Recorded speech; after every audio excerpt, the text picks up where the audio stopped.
Hey, Wend Foo Foo, what's up? Tamson, what's up? What's up?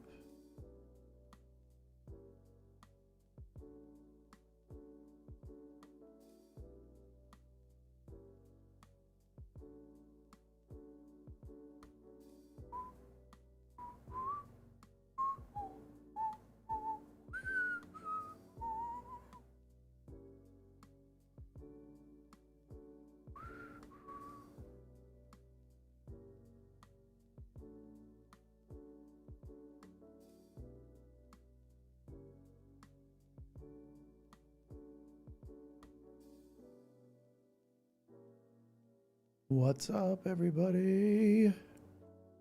Tammy Fitzgerald, what's up? Hello, Sudus, Michael. Am I in? You are in. Indiana. Tamson is in Indiana. That must be rough. That must be really, really rough. All right, let's see. I'm ripping open my chats now. Is this the live thing? Yeah, this is the live thing, man. It's like totally the live thing, man. Thanks, Gigi. I appreciate that. I appreciate that, Michael Mori, also. I'm in a hospital. Oh, that sucks. Hopefully it's not for a bad thing, Michael. Lisa Donahue, I appreciate that. Oh, what's up? Talk to me, gooses. Tell me something good. It is hot in here. Whew.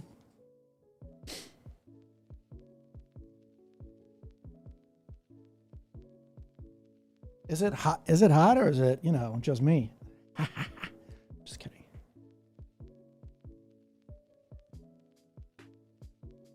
I'll put a fan right on me.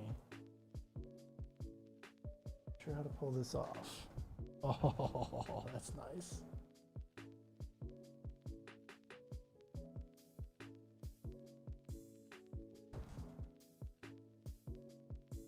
That is not gonna work.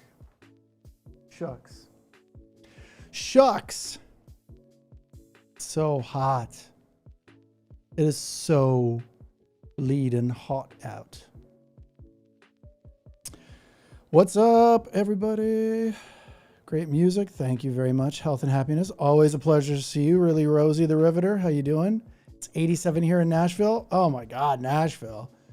Very blue part of Tennessee, isn't it? I don't know what the temperature is in LA, but it's just, I think it's just in my house. It's just hot. Usually like really cool where I'm at. I have a little home office here. Studio office, whatever you want to call it. It's so nice down here normally, but today it is ungodly hot.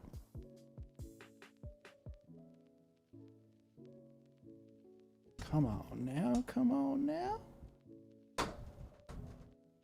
Oh, it works. Yes. I hacked it together. Feels so good. My county is in the only blue area in the state. Yeah, it sucks, man. I can't even imagine how you guys do it. I don't understand how people live on the East Coast. I used to live on the East Coast, and when I moved away, I was so happy that I didn't live on the East Coast anymore. It's so unattractive. Once you like live somewhere that it's temperate all year round, you can you basically get to just have like this amazing, you could go out anytime you want to. You don't have to worry if it's raining out. You don't have to worry that it's too cold out. You don't have to worry about any of this stuff. So everybody's like scared to move. Oh, California is horrible. No, it's awesome. Anybody that tells you it's not awesome. They're just making stuff up. It's pretty awesome. Either that or they're like scared to like move. They're scared to move out of wherever they are because all their friends and family are there. Again, whatever. It is to each their own. All I'm going to say is living in Los Angeles where I live is pretty awesome. And I've lived here for a long time. Anybody that tells you it's garbage or this or that, they are completely lying to you. It is not garbage. It's not bad like everybody says it is. All right, let's see what we got here. 93 here in East Texas. Oof. First, oof for Texas. Secondly, 93 in Texas. Eesh. I was in Texas, when was it? A few years back, and I was speaking at some like panel, on a panel at some tech event, and it was crazy. Like it was 100, I think it was like 103 degrees in June in Austin, Texas. And it was brutal. You had to like drink, like my room at the hotel wasn't ready, all that stuff. And it was so hot. I was like, this is insane. So yeah, anyway, Texas is brutal. Texas is brutal. For a lot of reasons. Way too hot. Way too hot. It gets way too hot. Thank you, Andrew Fisher. I appreciate that. Yeah, it's I have to admit, it's not easy to making these videos all the time. It's actually quite a lot of work. But I'm glad you guys like them. So, greetings from Columbus. Man, there's a lot of Ohio people in here. Respect. I've been to Ohio once. It was interesting. I was in Cleveland, Ohio. I actually bumped into Jerry. I'm going to tell the story just one more time. I accidentally bumped into Jerry Springer. Literally, some dude was like passing me on the street, and I was just walking straight ahead with my head down because it was so cold outside. I was walking through the street, and all of a sudden, someone just bashed into me like with their shoulder, and I'm like, "What the heck was that?" And it was Jerry Springer walking by me on the street. I was like, "Jerry Springer." I thought that was pretty funny. Ooh, all right. Let's see here. Hi, I'm 72 in the San Francisco Bay Area. What's up? It's 72 in San Francisco? I think that's what you meant. 72 in San Francisco means the weather, not your age.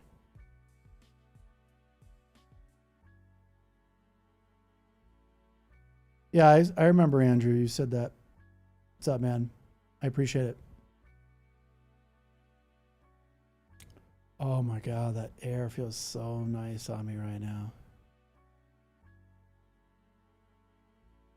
I do the live every week. I don't know what that is, but that burger looks good. I do the live every week on Saturdays. I guess I could do it more often, but I don't really know if people want to hear me talk more often. Watching you from France. Oh, I love French people. I'm a huge fan of you already. I love Western Europe, specifically France and Italy. Huge fan. Celebrate your whole collection. I almost moved there for like a year a little while ago because I'm like, hey, I can basically do what I do anywhere. So,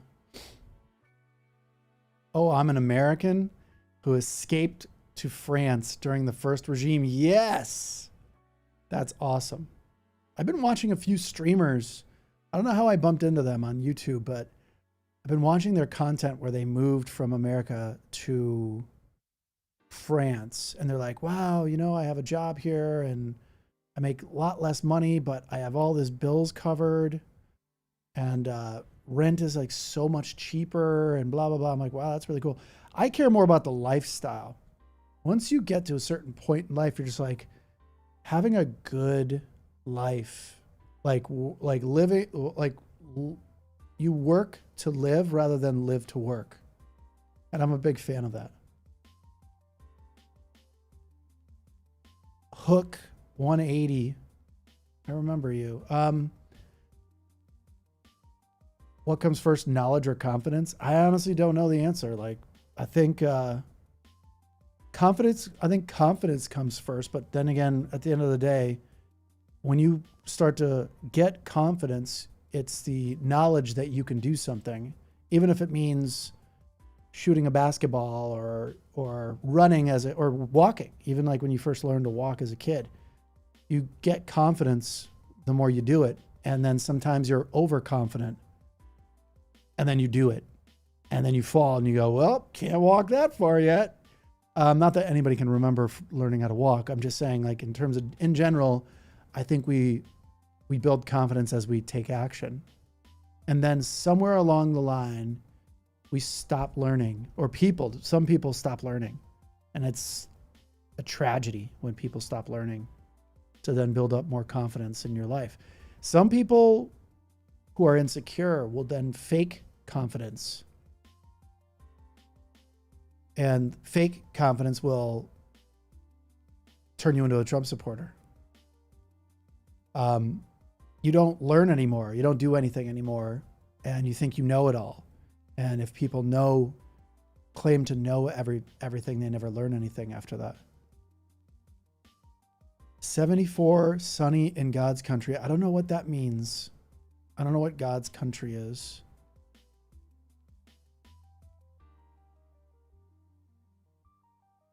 Thanks, Hook. Yeah, I'm just talking. I don't know if it's correct. Something you'll never hear a Trump supporter also do is tell you that they might be wrong. They're not wrong. It's your fault. If they're wrong, it's your fault. It's always your fault. It's always not them. It can never be them, because then they actually have to go, wait, maybe I'm wrong about like myself completely, and they can't do that.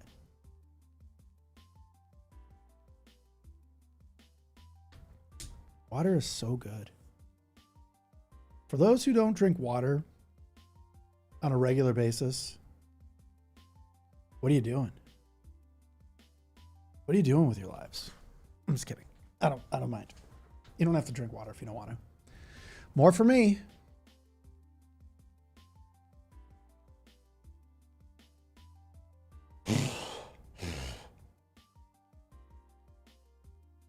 Oh man, that feels so good. I don't think you guys understand how hot it is.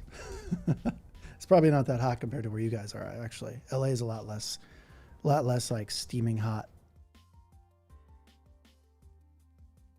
Dunning-Kruger effect, yes. The problem is the people who are literally living the Dunning-Kruger effect don't even know what the Dunning-Kruger effect is. Unfortunately. Jeremy calls it unearned confidence. I actually have a video on unearned confidence. These are the ultimate shortcut people in the world.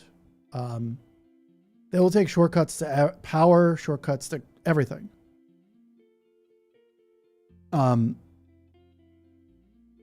So it's, these people are always like, I'm worried about them being lazy and being on like welfare or food stamps and stuff like that. It's because they are lazy and would be lazy on food stamps and on welfare. It's literally always a projection with these people. It's so sad that it's that simple to figure out. Like, I'm still confused about it a little bit, even myself, because it's like so hard to relate that someone can be so transparent by accident. Yeah, I'm in California. I'm in Los Angeles. Los Angeles. I've been here for a long time. Almost as long as I lived on the East Coast. And I'm from the East Coast. Neuroplasticity declines with age. Yes, it does. It definitely does. If you let it decline with age. If you don't use your critical thinking, you lose your critical thinking. Basically, like everything else in this world. if you stop, oh, that's nice. That's nice. If you stop using whatever you're doing in your life, if you stop going to the gym, you're gonna get smaller, you're gonna get less muscles, and you're gonna have to start over again, and it's gonna be a long slog to get back to a person who's actually in shape. It's the same thing with neuroplasticity. If you keep using your brain to think and solve problems, you will be able to think and solve problems your whole life. Isn't God's country Florida? Oh God. Ugh, Florida. Oh my God, Florida. Taking everybody's jobs. Yeah. On welfare, it's always the same talking points with these folks because they don't just get, these are the, like I was saying, these are the ultimate shortcut people. They expect to just get things because they exist. They don't earn things. So everything is unearned. Like they learn how, like a lot of like MAGA supporters, at least the ones that I know, were taught at a younger age how to do certain things.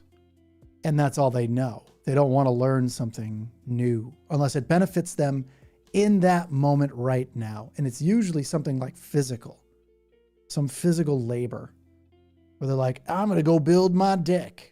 And they go build their own deck. And then they learn along the way what's going to work and what doesn't. And they just learn up to that level and then they stop and then they throw all the learning they just got from building that deck away as if it never existed. And then they forget it all because they only needed it for that short amount of time and they never apply it to anywhere else in their lives after that. They're just like, okay, I learned everything I need to do. Now I'm going to forget it all because I'm not going to do it again. So I think neuroplasticity is like a really important thing. But at the same time, it's like you have to work at it. You have to want to learn too. I don't understand these folks like stopped learning at a very young age and they just don't care about it. They learned what they basically, they didn't go above and beyond. None of these folks go above and beyond. They get to a certain point, they're like, okay, I know exactly how to do my job. How could I do, and that's it. They just go, that's it. I know how to do my job. I'm done. That's it. I know how to do my job now. They don't go, let me do my job smarter, faster. Oh my God, I could become the boss. No, none of that. They punch a clock for 20 years, 30 years, and that's it. This is what they do.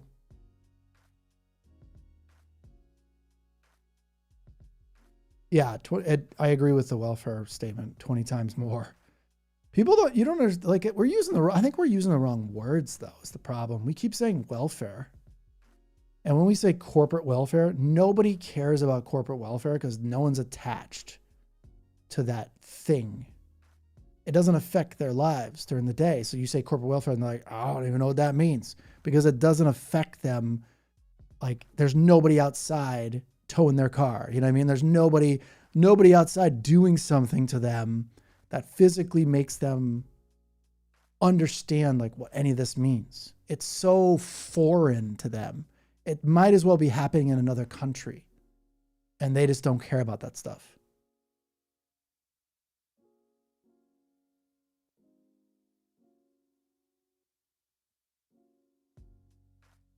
This music's pretty good. It's copyright free. I'll turn it off for a minute.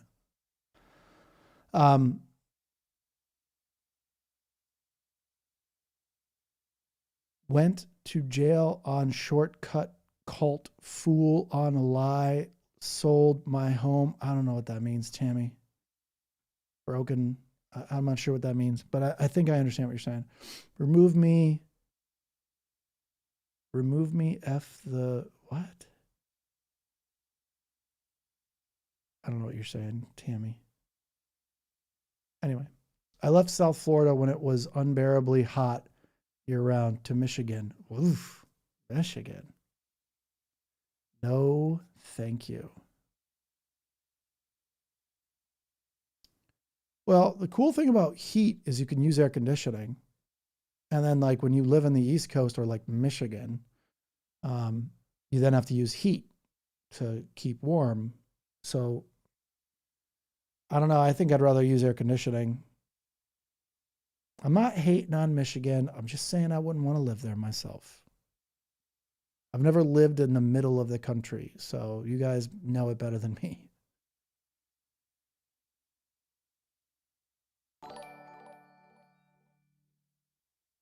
Subsidize Elon Musk to $1 trillion status. Yeah, that's crazy, bro. That is a crazy one. People just are so disconnected. They don't care about that stuff.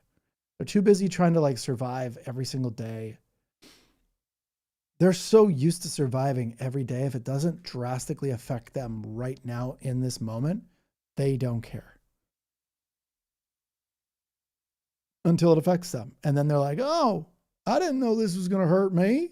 Hey, how you doing? That's a good, I like that. I'm going to get that tattoo right here. Is Michigan a beautiful state? Yeah, I don't know. I've seen a lot of YouTube videos about Michigan, so I don't know. I'm sure you're right. Seems like a tough state though. It's always cold. Then when it's hot, it's like extremely hot. Probably the cost of living is like really, really low.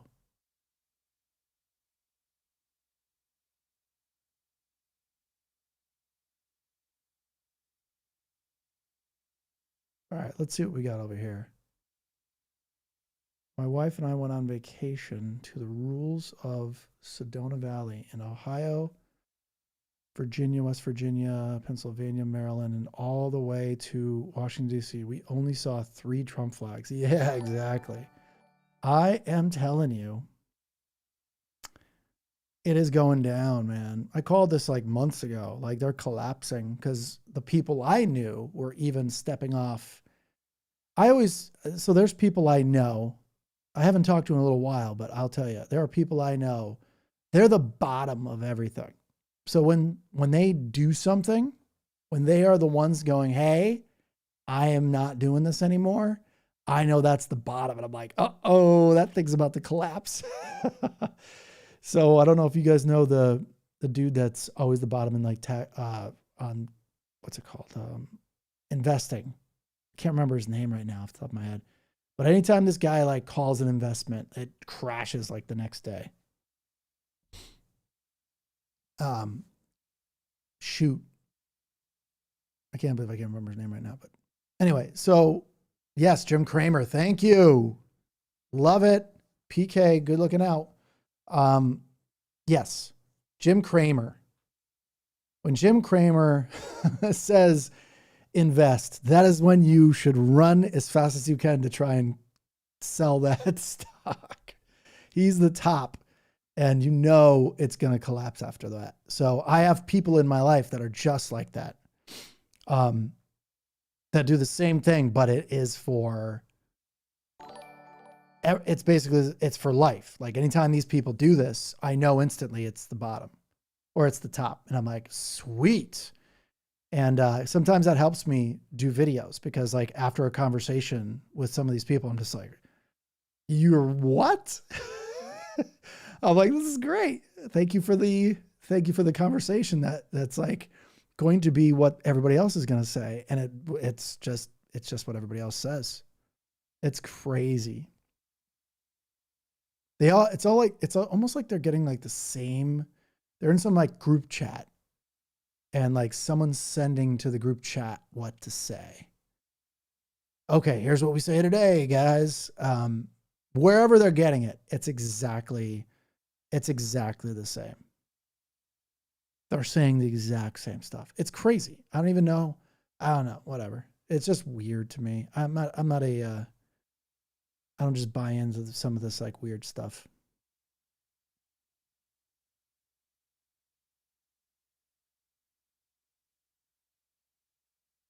Oof. Mowing the lawn. Sitting on my porch swing in Laurel Mountains of Western PA. That's pretty cool. Although I'm blue. That's pretty cool though. I'm glad. That sounds like a really wonderful place to be right now. It's hot in my little home office here. studio. Oh, no way. That's so cool. She's from Kenya. That's so cool. Arcadia in the house. Love it. Every Labor Day Grateful Dead show. In Ohio, we got a lot of people from all around. It's so cool. 26 Celsius in Ontario. Oof, that's pretty hot. Probably the only American knows what Celsius is to Fahrenheit. John Main, I do. You're insightful and clear. Thank you very much. Could listen to you every day. Well, I've been considering doing something every single day. So I've been considering it. Sonia, that's really nice of you to say that I'm handsome. Dunning-Kruger effect, yes, 100%. I don't know about that one. Trump is too stupid to know how stupid he is. I don't think he thinks he's stupid. That's the problem. Narcissistic people do not think they're dumb. They're never wrong. They literally think they're never wrong. And if they are wrong, it's your fault. So they're not wrong.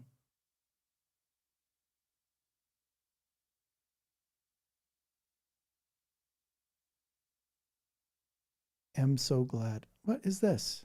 Why is it telling me that I'm restricted? Did I say anything that would restrict my stream? I didn't think I did.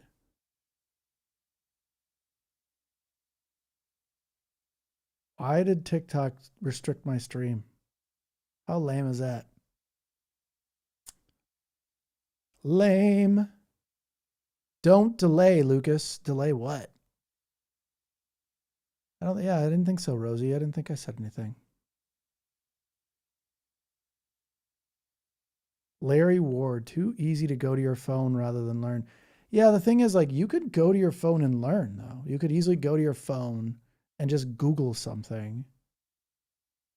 I just can't imagine losing curiosity. Never losing curiosity, and the joy of learning new things is the key to a healthy, vibrant mind. Yeah, I don't have a choice. I can't stop learning. It's not even part of me. I don't know what it is. Like I just can't. My brain is broken, I guess, in a good way. I can't stop thinking, and I'm super curious, as if I'm like brand new to the world. That's how it feels. Cake Guy Cameron's here. I didn't even see him pop in. See how do you forget that name, right? Huge fan of Cake Guy Cameron, and of course, everybody else. Elon going to prison. Doge. I don't know. We'll see. He's got a lot of money now. At least he's worth a lot of money now.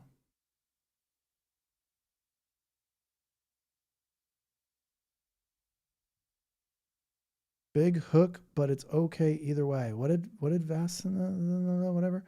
User screen names are hard to read sometimes. Am close to Canada if we need to flee the orange. Yeah. That's good. Hopefully Canada accepts you. They might not want Americans.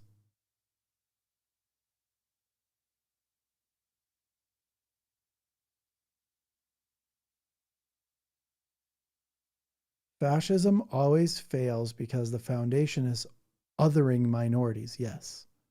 They always run out of victims and start eating their own. Yes. I agree with that statement. 100%. But it just depends on how long you can go for.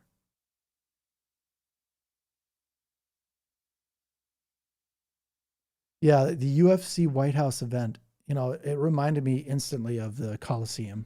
As soon as I heard that and saw what they were building,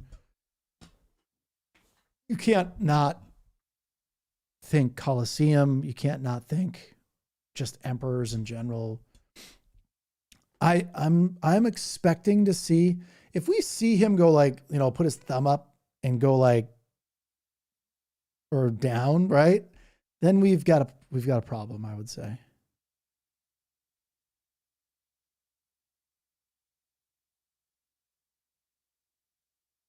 Then we've got a problem.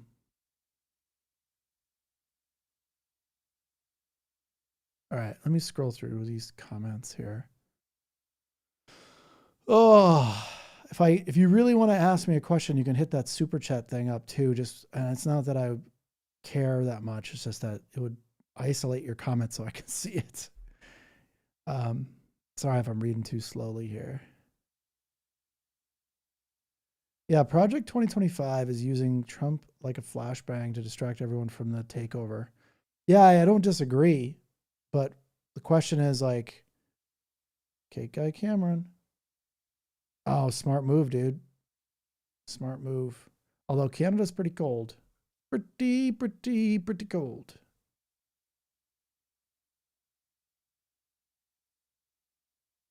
Heard tariffs were only about scaring voters to vote for him? That does not make any sense.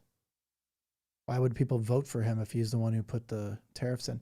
We love you here in Nebraska. I really like to hear that there are red state people watching my videos. That makes me really happy. I know you're not probably obviously you're not a Republican, thank goodness.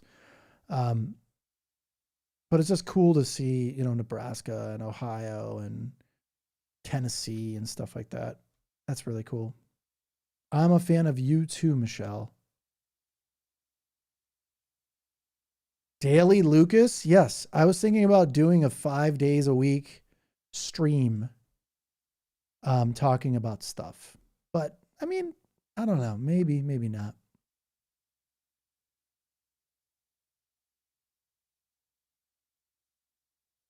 I do have a lot to talk about. So I guess there's that. Prometheus. Loop Lucas Prometheus. I don't know what that means, but I do know what Prometheus is.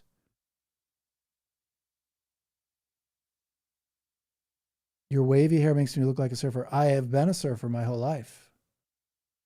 So I guess it fits. I haven't changed my haircut very much. I was actually going to get a haircut, like get my hair chopped off. Get short hair because it's so much more convenient to have short hair. It's so nice to not have like a lot of hair. You go in the shower and you can just like wash it in like 2 seconds, get out. It dries really fast. It's awesome to have short hair, but I do also like longish hair as well.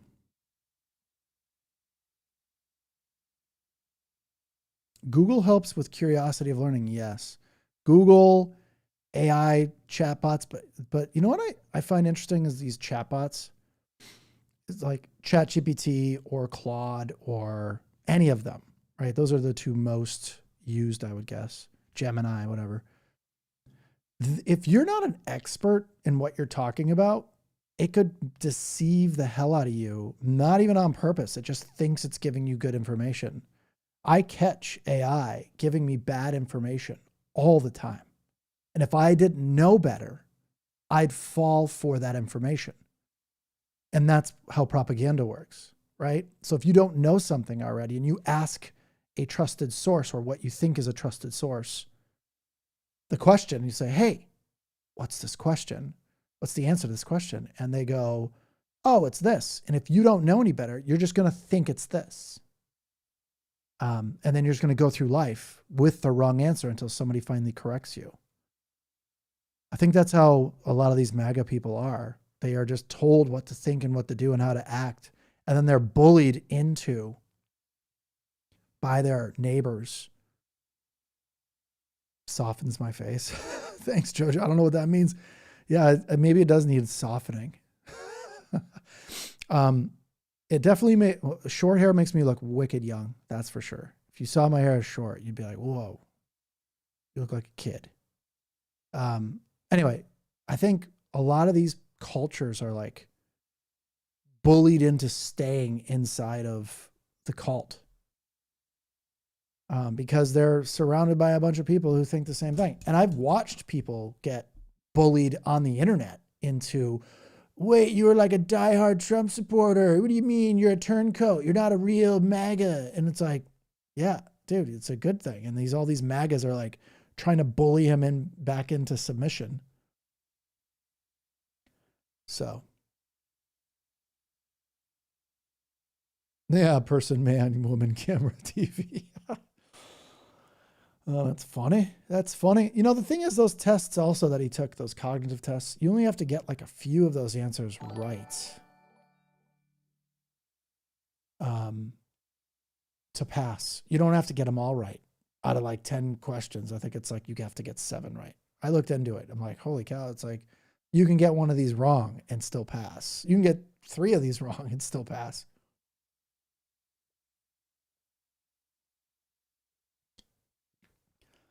I'm assuming because he's a projector, Trump projects his weakness. I'm assuming the answers he got wrong are the ones he's bragging about getting right. So he got those wrong, and he talks about them all the time. Camera, elephant, lion, ostrich. I think he got those wrong, and he's like, but I got those right, right? I got those right. And it's like, no, you didn't get those right. So anything he says is a projection of what he did not get right. It is that simple, unfortunately. Good afternoon, Helen.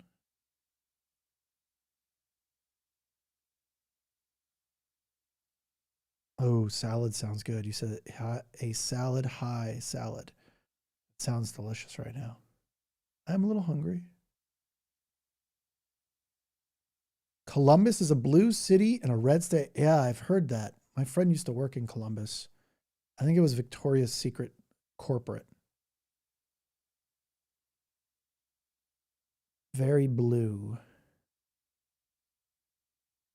Okay, so tariffs were intended to cause internal chaos, creating tension amongst allies and opportunities for a select few to make vast sums of cash. Yeah, I believe that, but that doesn't help.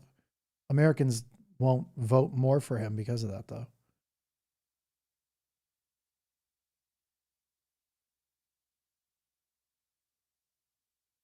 All right, I have so many chat windows open. I gotta really congeal them into one. TikTok's got its own chat, and all the other ones are in another one.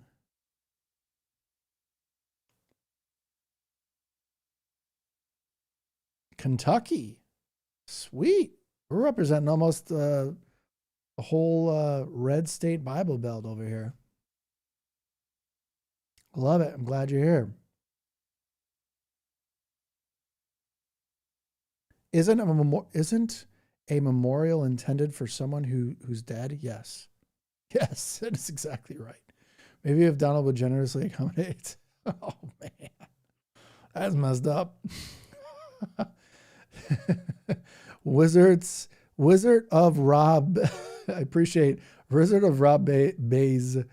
Rod Boz. Thanks for the $10. I appreciate that. That was nice of you.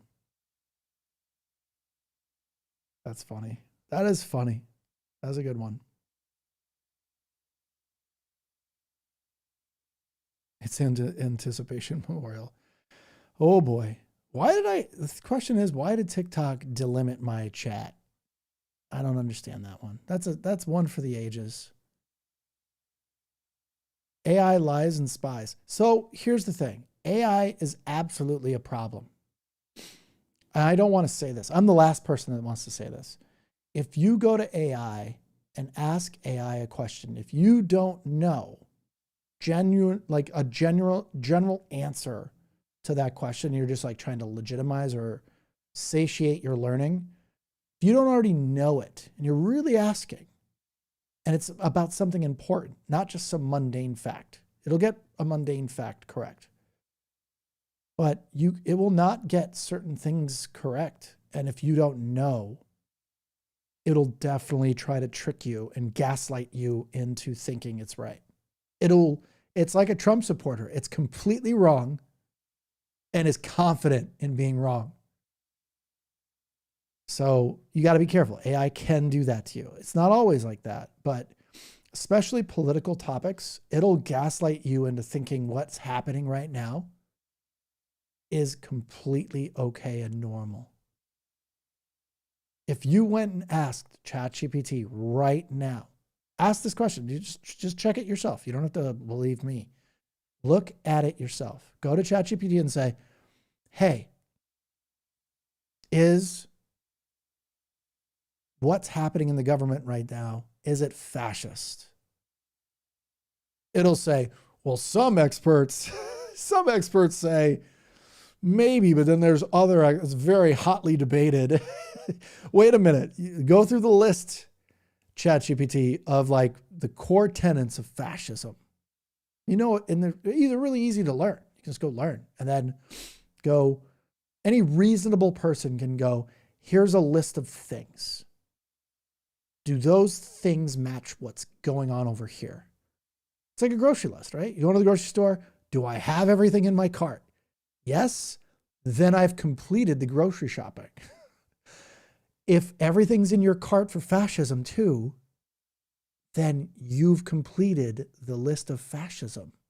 So if what's happening in your country is happening from this list, this is not rocket science. Google has definitely spread conspiracy theories. Yeah, it's true.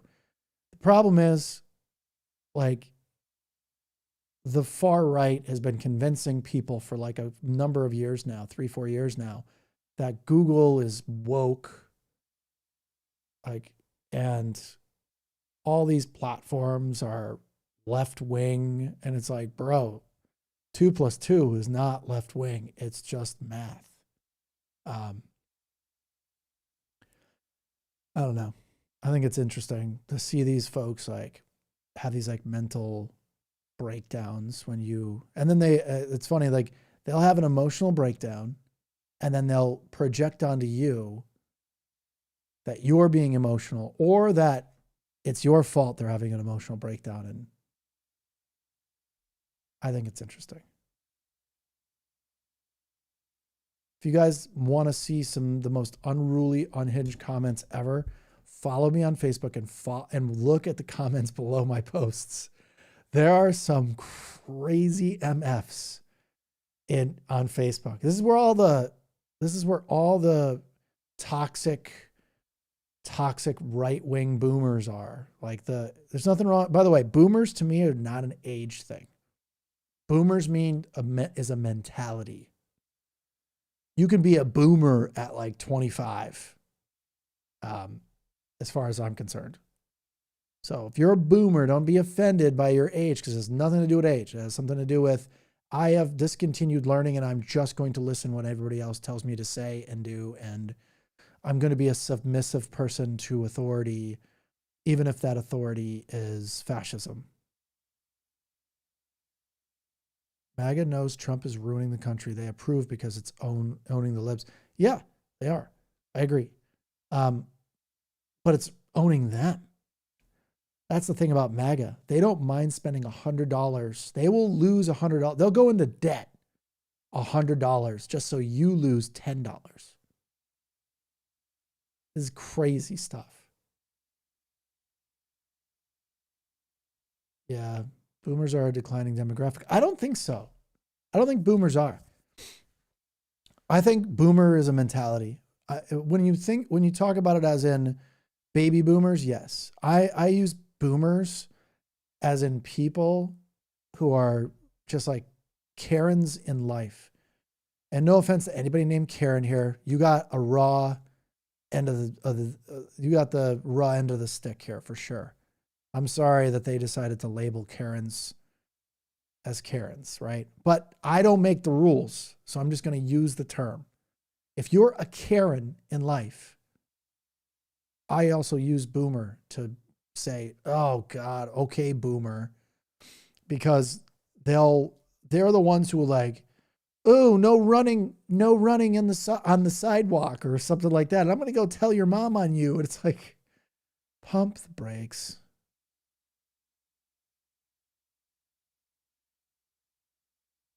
Waymo. I don't know what you're saying. There's so many words coming up on the screen. And then there's people like Jeff Young, who's writing a book.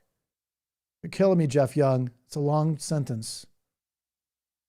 I recently saw a timeline. I'll still read it, but I don't like the idea of you writing so much. Really hogging the chat. I recently saw a timeline from 1955 Eisenhower to present day. It changed in 1960. Goldwater. Yeah, there was a memo written about this, like 1970 or something like that. Robert Ailes, I think, no, what was his name? Robert Ailes? Was it Robert Ailes or Richard Ailes? I think it was Robert Ailes. He wrote a memo about how we could take over, how the right wing is super unpopular and how it could take over the media. And was it Richard Ailes? Robert Ailes? I don't fucking remember. Whatever Ailes. The dude that that was Fox. Horrible person. Roger Ailes, thank you. Roger. He wrote a memo and it was basically just like a plan on like how they were going to destroy media and make people not trust it anymore and turn it into a propaganda. And then Reagan did away with the fairness doctrine, and that allowed these people to do like a Rush Limbaugh. And Rush Limbaugh was always producing right-wing propaganda. None of it was real. And he started making up terms like where they make fun of libs and they say the other word there. I can't say the whole word because I think it's just an ugly word in the first place. But I also can't say it because I don't know what TikTok's going to let me do because it already got me once for saying nothing. I'm a Gen Xer too, Jason. Welcome to the club. We're the last generation, I feel like, maybe the tail end of millennial, but we're like the last generation that wasn't like video recorded every second of every day. Gen X, whoop, whoop.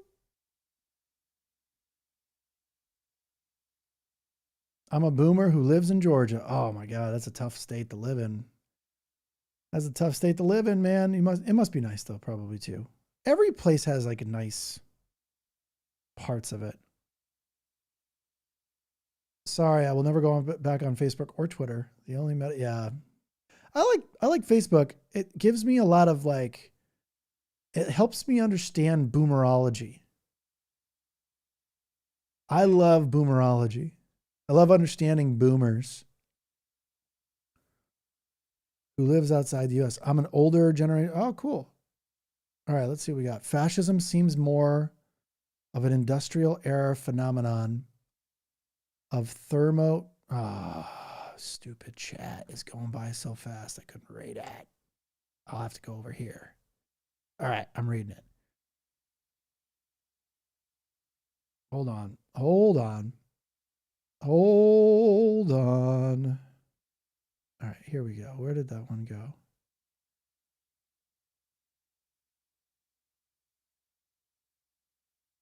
I lost your chat.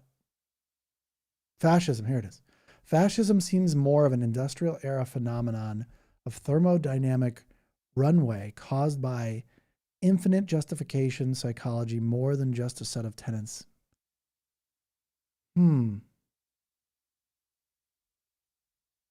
That is definitely an interesting, I've never heard someone make that point before.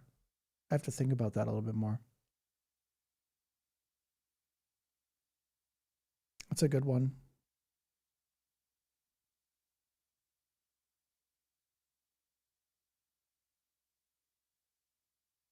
I like what this comment says from Wizard of Robs again. Google and by the way, thanks for the $5. Google and other search engines are only hints for what to research elsewhere. I agree. That's where you start. I wish people treated those platforms like that. I really wish. Very good point.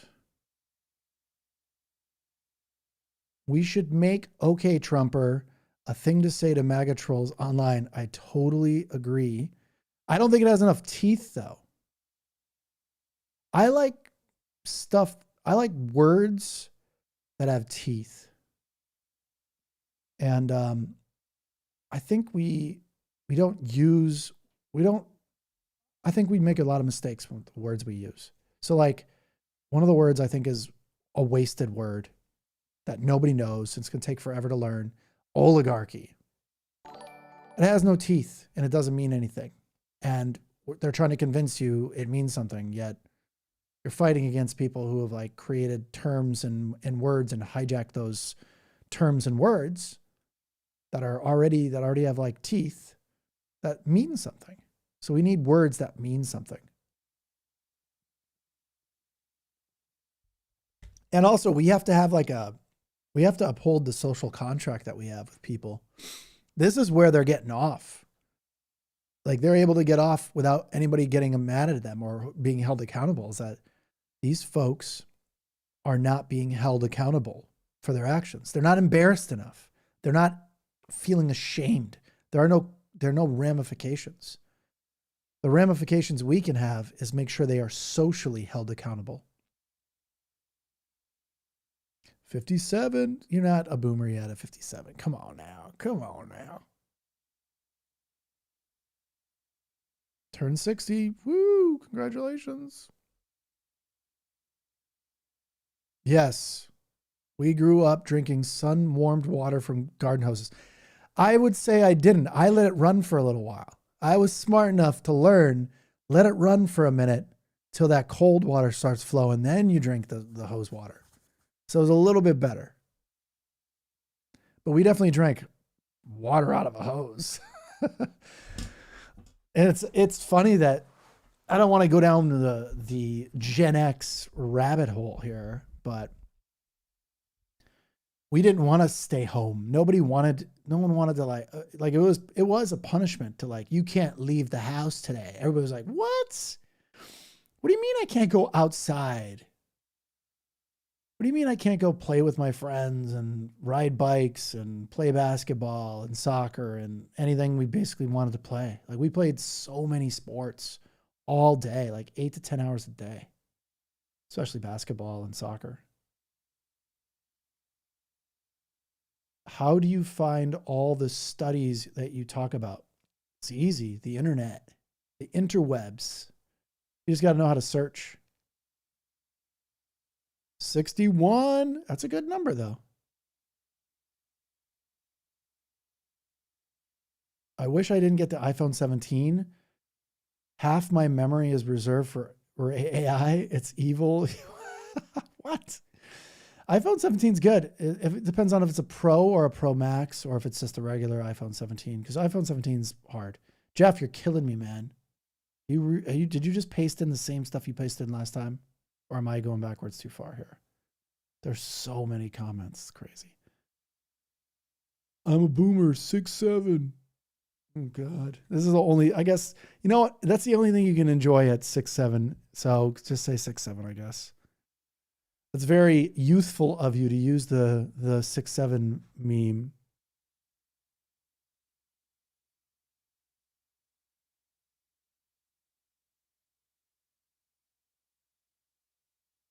Remember when the TV ads, it's 10 p.m. Do you know where your children are? Yes. I remember that, but I didn't really know what it meant when I was a kid. But you're right. I didn't have a curfew after the age of 11, so I could be out to all hours of the night and day, and it just didn't matter. Fascism seems hard to pin for most folks. There are several aspects to it which don't fit into contemporary political paradigms. Yeah, I don't think so. I disagree, Entropy 323. I disagree. There are experts in fascism that are just complete and utter morons. I'm sorry to say it, but their response is, oh, it meets all the criteria of this. And this is the problem with a lot of things in the world. If they don't fit into this exact perfect box and checks every single element perfectly, they'll never admit it's fascism. There's at least 2 experts in fascism right now. These older gentlemen And they say until democracy is completely stamped out, it's not fascism. And it's like, well, dude, that doesn't help us.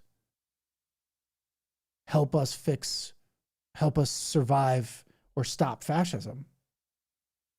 And these guys are like, well, that's my definition of fascism. It's like, okay, great, dude. That doesn't help us. So I don't understand. Okay, I'm glad you're an expert in fascism, but you're a little too...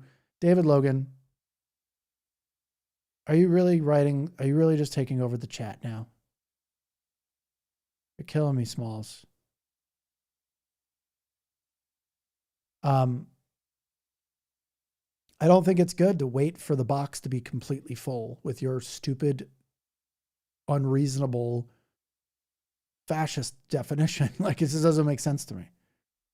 Don't wait till it's completely filled in, because then you can't do anything. Not useful, bro. So there are some experts, you have to listen to their definition and say, wait, in that case, won't it be too late once your definition is complete?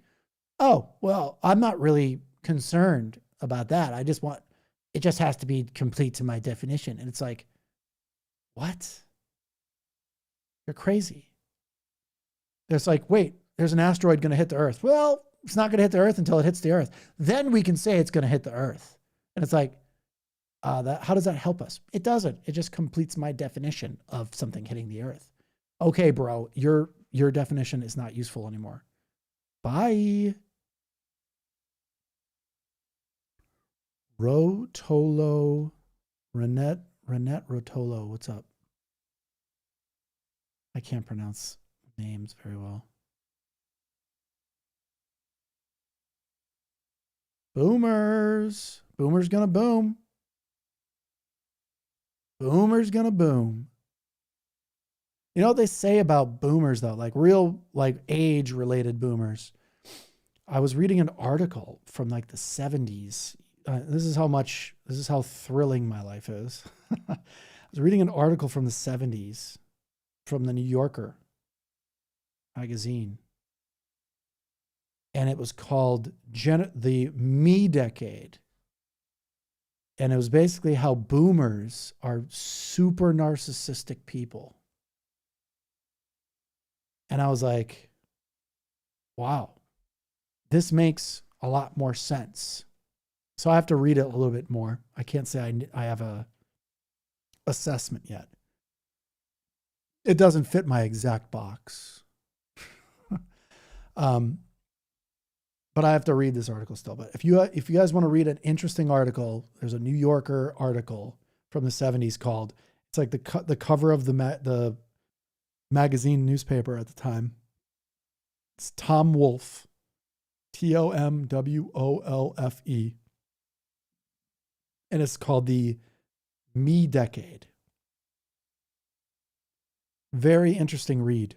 And I'm a little concerned boomers were massaged into highly narcissistic like thinking.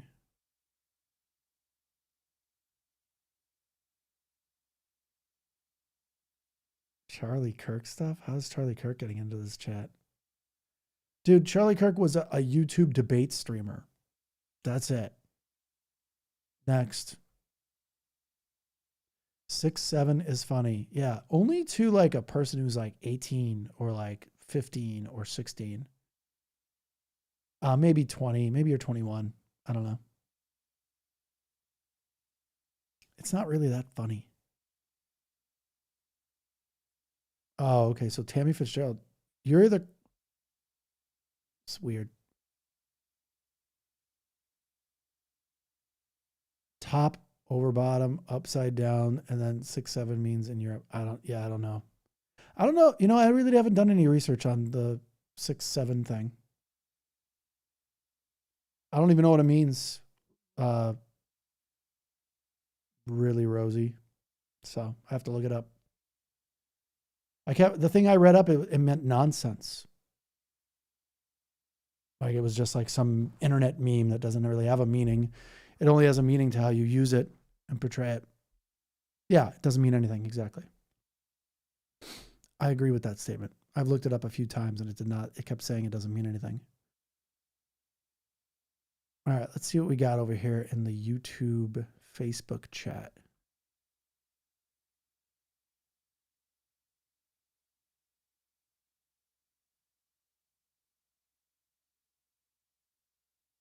MAGA? What? Can you guys hear me? Because it's saying that there's no audio detected.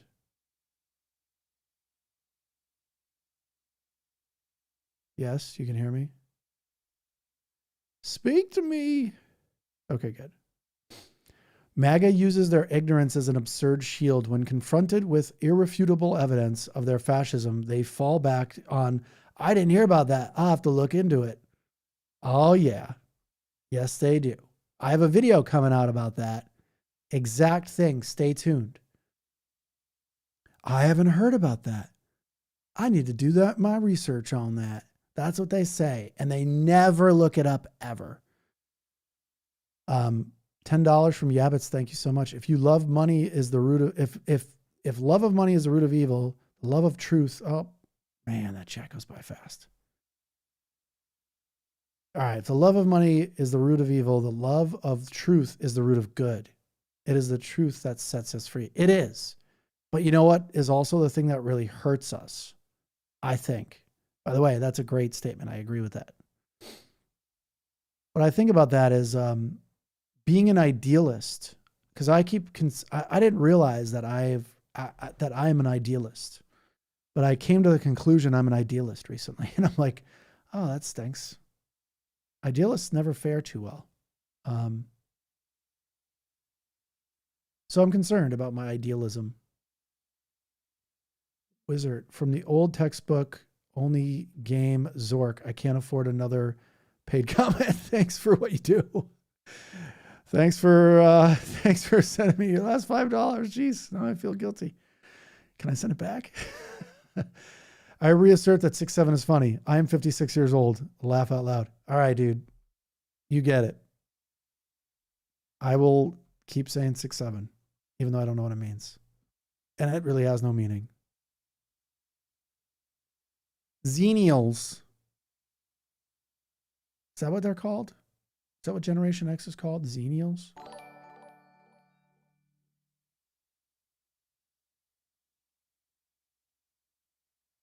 The silent generation said we fought Nazis. The boom. I don't even know if I can say the N-word. Uh-oh. Boomers line up to follow one. Yeah, no kidding, dude. No kidding. No kid. Well said, Jason Del Bosque. Sorry, I can't pronounce your name, bro. I suck at that shit. I'm so mad that I just discovered you. Well, you know, we still have time, Bree. We still have time. It's now. Now is the time me and you have discovered each other. We only have now. Boomers went into the 70s having experienced the 60s. So to be more self-centered might make sense. Yeah, I guess. Well, does that mean we're experiencing that now and then all of a sudden we're supposed to be selfish because of Trump after Trump? I don't know.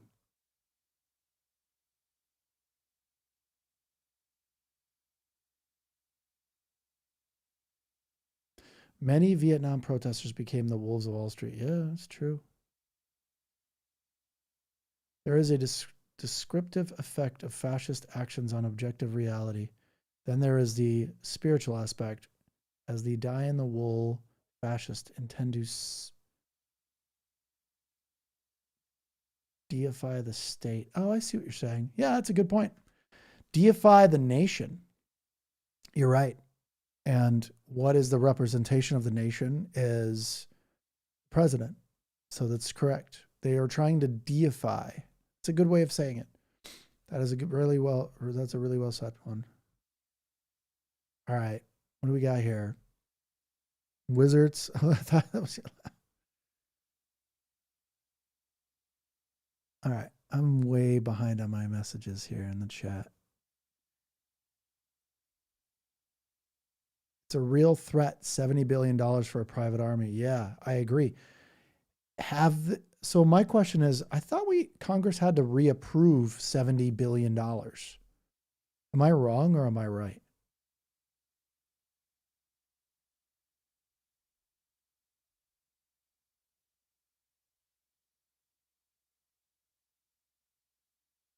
The boomers lived overseas most of what happened in the 80s and 90s. Did not miss anything. The boomer, what? Lived through, oh, you did. Okay, gotcha. Lived through the 60s and believe helped shape altruism and inclusion. Yeah, I agree with that.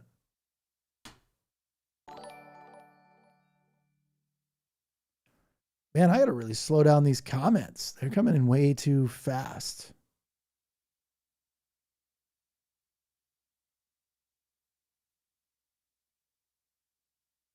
What? A Lucas Bean veteran. Sweet. I'll take Lucas Bean veterans. Boom.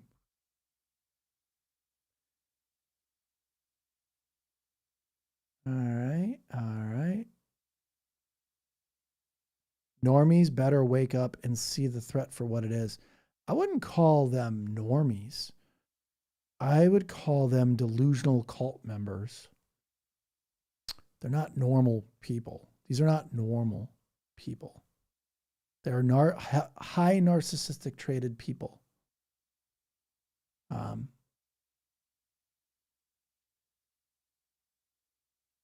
Zennials. I did not know that. Late Gen X are called Zennials. I did not know that. Who's making up these terms? Are you sure about that? Are you sure about that? Get reading glasses. They help me. Reading glasses about what? My eyes are perfect still. Have you done a video on Stephen Miller? I have not. He's not really someone I need to talk about, I don't think. He's just a little Goebbels. He's Joseph Goebbels. He's empowered by somebody. He's one of those people that need to be held accountable, though, for sure. Accountability is critical, I think, for us to move forward.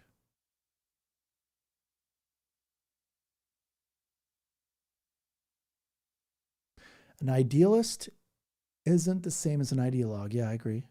Idealism is fine. I don't know if it's fine. I'm saying I'm an idealist as in I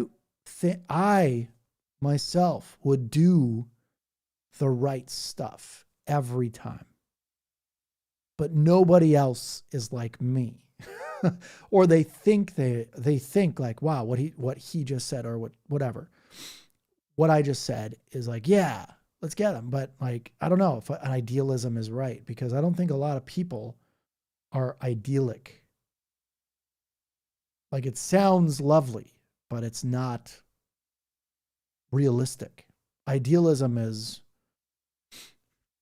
I don't know, maybe I'm wrong, but ideally, I think idealism is good, but I also don't think a lot of people are very idyllic.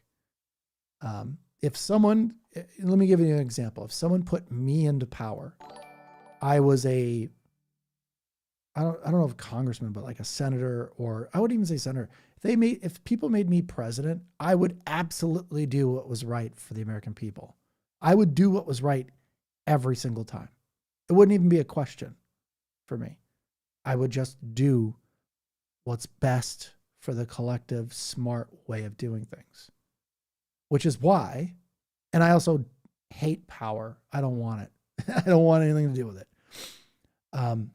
Which is why people like me, I wouldn't say me, of course, not me, but people like me, at least my idealism, should be the ones that are in power. Not me, though. Definitely not me. No, thank you. I think that's what we need to start doing is getting people who have ideals and they live by those ideals. So, and it's definitely important to be patriotic, but it shouldn't be patriotic to detriment of other people. It shouldn't be, let me force this down your throat or else. It shouldn't be tying religion into our society. it shouldn't be counter the Constitution or rule of law or democracy. Like, you doing things that are against democracy, you should not be in power. I don't know. It's so obvious, but yet, again, I feel like I'm an idealist. Project 2025 would have been like DOA for me. Like, yeah, not happening. All of it, tear it down. Oh, these guys are using our free speech laws so they can say horrible things. Not on my watch.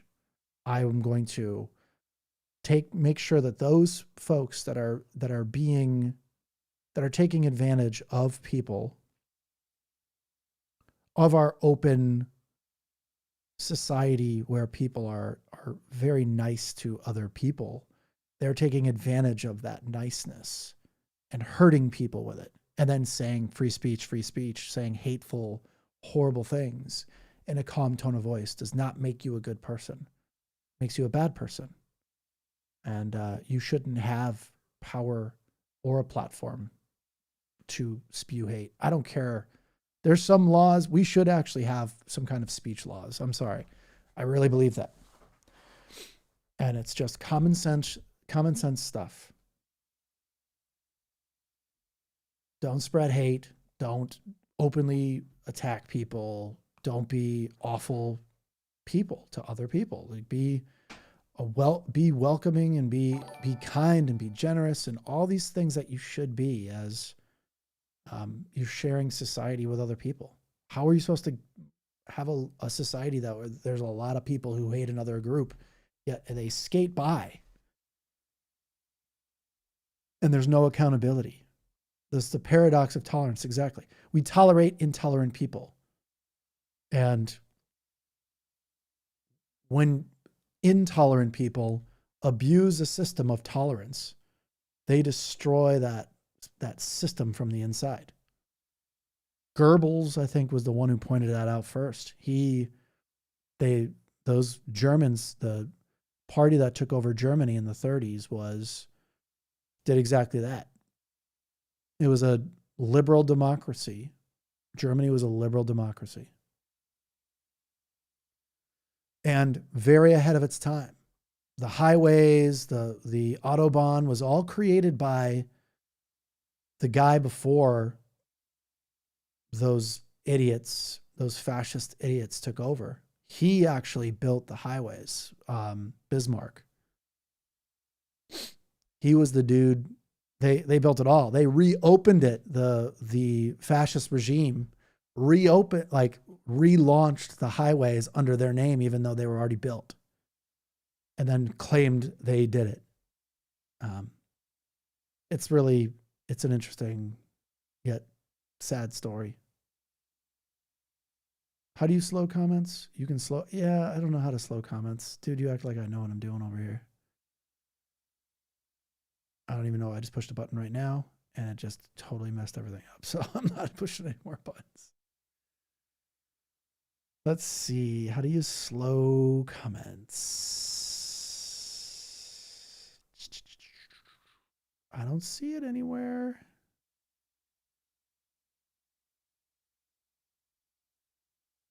And the comment that said you can slow comments already went by. Maybe I can go to the chat box and it will slow it in the settings here. Can I do it while it's working?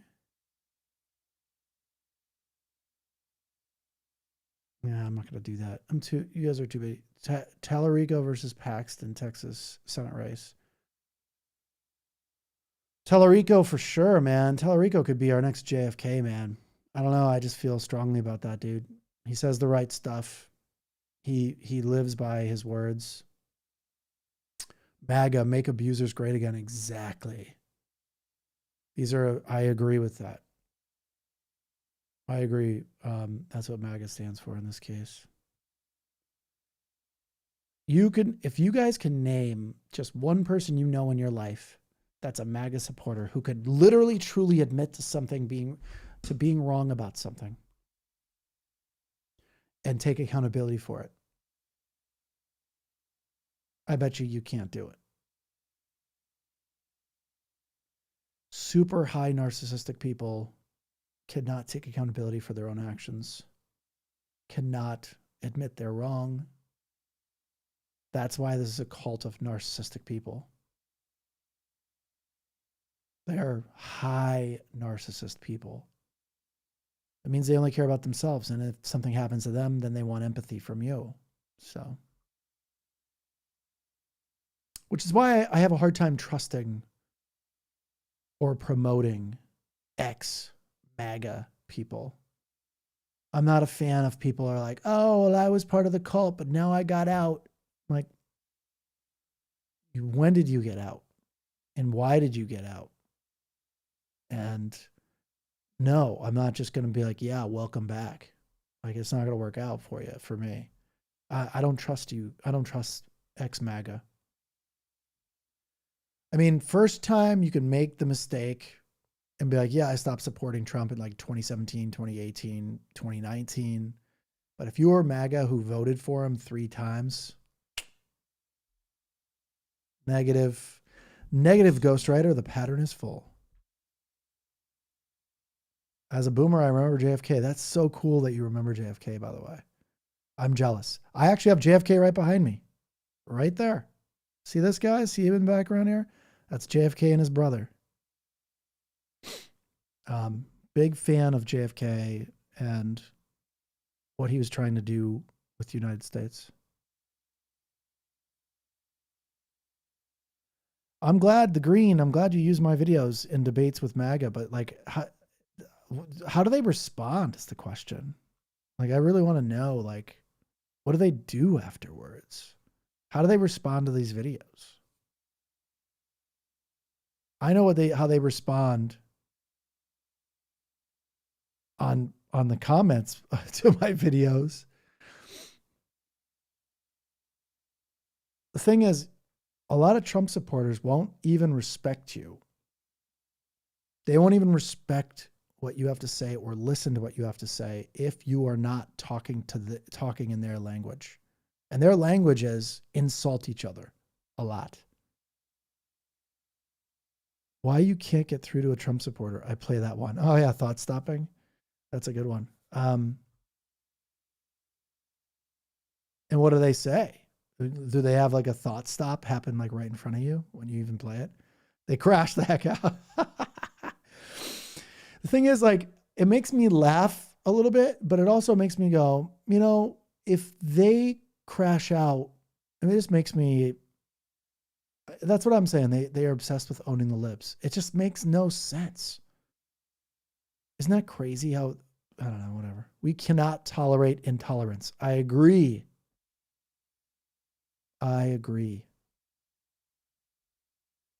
But we're too busy trying to be, I don't want to say it. I don't want you guys getting mad at me, but I think we've gotten to a point where we've become so politically correct that we are not angry enough to stop this stuff and hold people accountable because we're worried what we'll look like. Oh, they're going to do it, then we're no better than them. Yeah, okay, cool. They're not playing by rules. We have to start not playing by rules. Simple as that. There are no rules anymore. We play to win or we play like idiots. What do you want to do? We cannot be that anymore. Germany was ultra liberal before fascism. All right. Look at the speech asymmetry now. You get deplatformed for spicy but accurate words while they openly plot coups and pray. Exactly. Exactly right. I have videos taken down. I actually had a video taken out of the, and thanks for that, $5, by the way. Talking notes. I had a video that said, basically, because it's supported by data, that intelligent people do not support right-wing stuff. They just don't. Smart people don't do that. And they marked my video and it like took it out of the rotation of being on the For You page. 600,000 views. And then they were like, sorry, can't show this to people anymore. And I I put it up and I was like, hey, that's not cool. Like, I'm gonna argue this. I'm gonna appeal the video. And they released it again. They're like, you won the appeal. So I win the appeal, and 24 hours later, they jack me again, and then there's no appeal. So now it's just stuck on my profile on TikTok. I pinned it because I'm like, you know what? This is obviously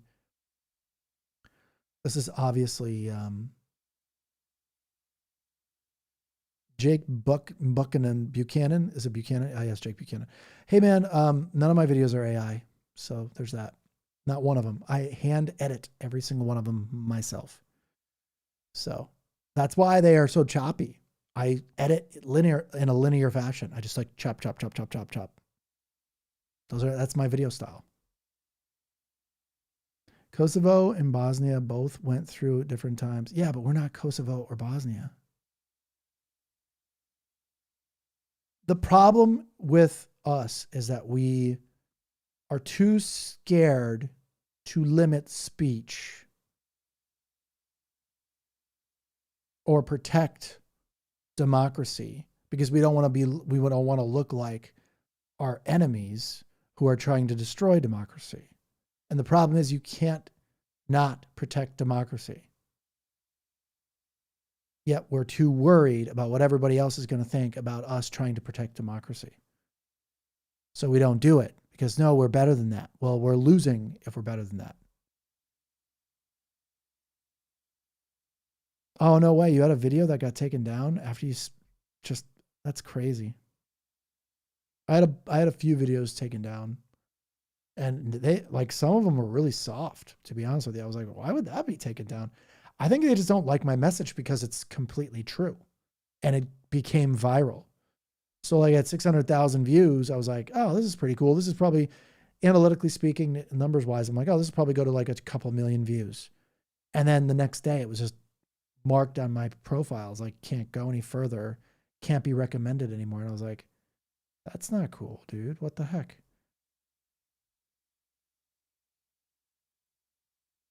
Yeah. Love to buds. Yep. People get out. People only stop supporting Trump when it hurts them physically, like hurts them. Like I have to pay a lot of money for gas or something else that harms them. That's the only time they'll ever get out of they'll ever leave the cult.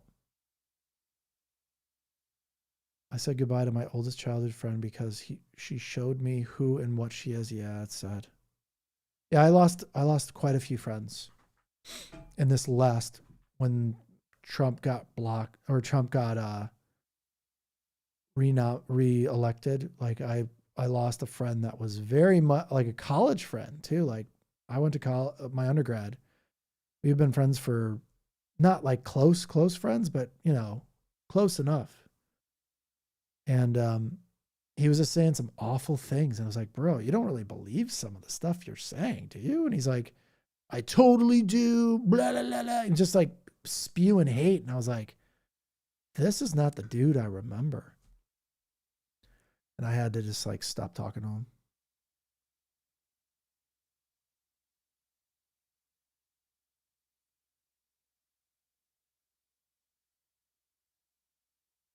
You're right. At least California has a running chance. I don't know what that means.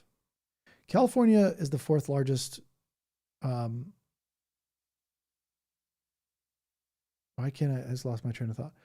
Is the fourth largest like GDP in the world, right? So like it's Mr. DJ, what's up, man? California's, you know, got the fourth largest economy in the world. So it's like it'll never be Republican again. So I'm not worried about that. We'll never have to worry about that when Trump's around and stuff. Like until Trumpism or fascism goes away, I do not think we have to worry California's going to go red. And I don't know if you guys saw, there was like Spencer Pratt stuff. I thought that was really interesting. Everybody's like, Spencer Pratt. He won. He's getting cheated. He just made a video recently. It was either yesterday or the day before, like conceding. Oh, okay, yeah, I lost. How are you going to like go after it now? I lost the election. He clearly says it in the video. And he also said he's not leaving LA. Boy, I wish he would leave. Pratt lost big time, Mr. DJ.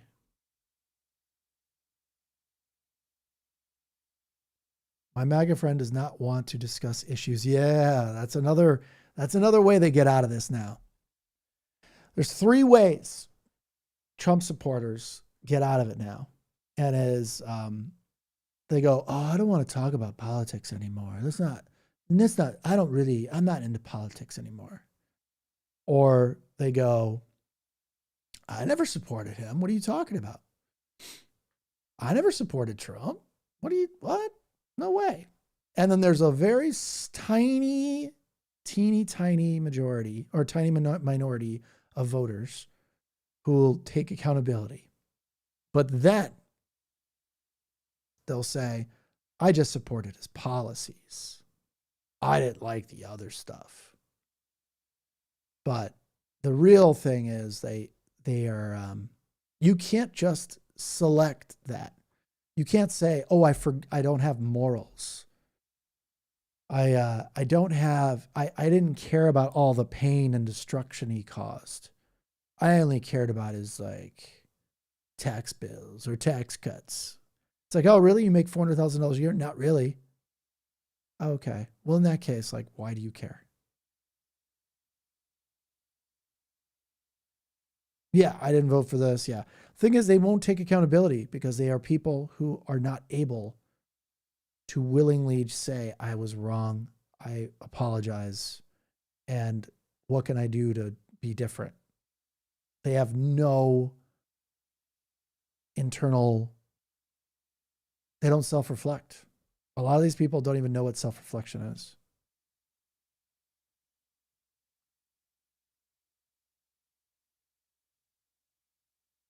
Yeah, smart people don't like me. Yep, of course. Thing is, so here's the thing. Smart people, there are some smart people that do like him, but they have to be dumb in other ways. I would be ashamed as well, Barbara.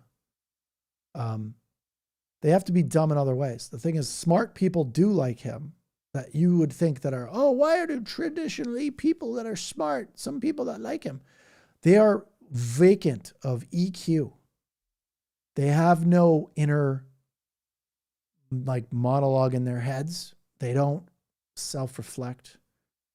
So these people might seem smart, but they have no, imagine not being able to self-reflect and go, wow, I did that. I was messed up and feel guilty. You don't have guilt because you don't think anything you're doing is wrong. I have a hard time relating to that. But maybe you guys can relate to it. Maybe you guys have no regrets. I had a father that would say, I have no regrets. I'm like, how do you do that? I want to live your life. How do you not have regrets? His whole life he told me that. I have no regrets. Move forward. I have no regrets.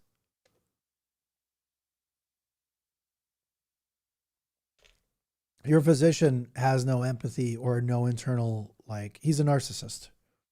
Again, I hate the term narcissism because it's been used by overused and abused by so many people. Like, I don't like this guy, so he's a narcissist. It's like, no, dude, that's not, you can't use pop psychology to explain people.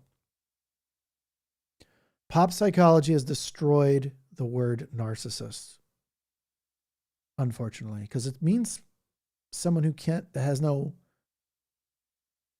it means you don't have a way of like self-reflecting on things. You're a damaged, broken person.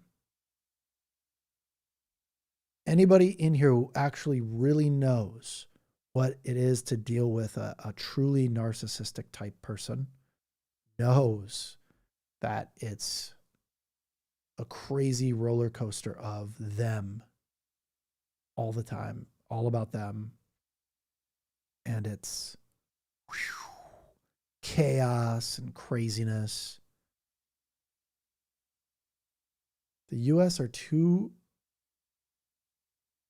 of founding father and constitution. Healthy democracies have no problem with criticizing and repealing the mistake made by centuries past. Yeah, I agree with that. I don't know. I think it's because we're falling into an ultra-nationalist thing. These people, these unintelligent people, are being convinced that nationalism, it's like their new religion is nationalism. They're intermingling these two things, nationalism and religion. And eventually it's like doing something every day, practicing something every day. Eventually you become so good at it, it becomes like muscle memory. That's what they're doing with religion and nationalism right now, is that eventually they can pull away the religion and all that's left is we're all like worshiping nationalism. It's going to be one and the same. Yeah, people use psych and medical terms way too flippantly. I agree. OCD, bipolar, narcissist. Yes, I agree. I don't know about OCD. I think there are a lot of people that do have like obsessive compulsive disorder that are not diagnosed with it.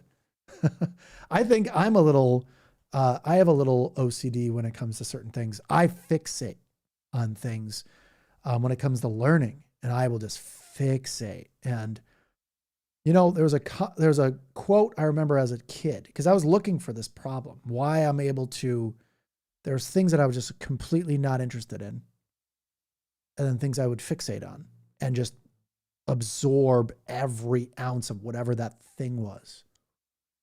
And I was looking for, you know, back in the day of like what that meant. And I came across a quote from Einstein, I believe it was, who said, "I'm not smarter than people.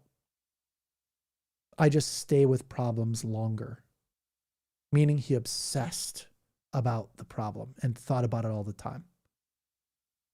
And I think I have that problem, but I'm not saying I'm an Einstein, far from it. I'm just saying like I have the obsession part where once I fixate on something and I get hooked, it's over with. I'm just psychotically focused on that thing and I just go into deep learning mode and I learn everything there is to know about it.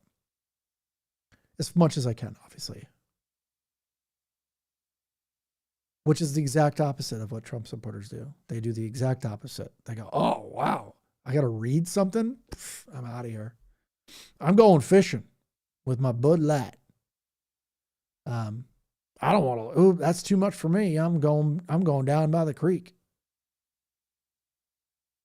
Yeah, Trump immediately raised my alarms in 2014. Trump, I knew what Trump was in 2017 for sure. When I saw him at his rallies calling for violence, I don't know why people forget this, but he called for violence at his rallies. He was telling people to hurt other people at his rallies. Why wasn't he arrested then? Why wasn't he brought up on charges then? There's video of him saying, hurt people. What were we doing? We were trying to be too politically correct. We were too worried about what that would look like. A political opponent. Oh no. Well, dude, he's still breaking the law. So I guess because he's a political opponent, so all I have to do is run for politics and you can do whatever you want. Like, what the heck? He practices stochastic terrorism. Hey, I have a video coming out about stochastic terrorism. Hopefully that doesn't trigger. Yeah, I agree with you on that stochastic stuff. Yeah. Darvo too. Clearwater, Darvo like crazy. I wish people were educated on a lot of this, which is why I'm trying. This is why I make videos, is so you guys understand this stuff. Like Darvo is like such an important thing that narcissistic people use. Yeah, gaslighting, you know, I also think gaslighting is used way too much, but it's because gaslighting is because people gaslight so much. I think gaslighting is just that term has been so used and abused, it has no teeth left to it. So no one, it doesn't have the power and meaning that it should. People are trying to convince you that your reality is not real. That is a very toxic thing. Imagine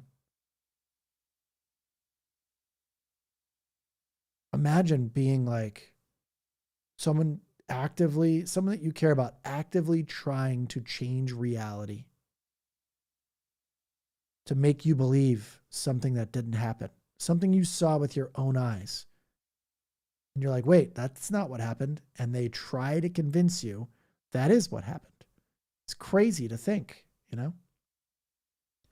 You have to be really careful with people who are trying to gaslight you in real life, not just the, oh, don't gaslight me because you don't like what I don't like what you said.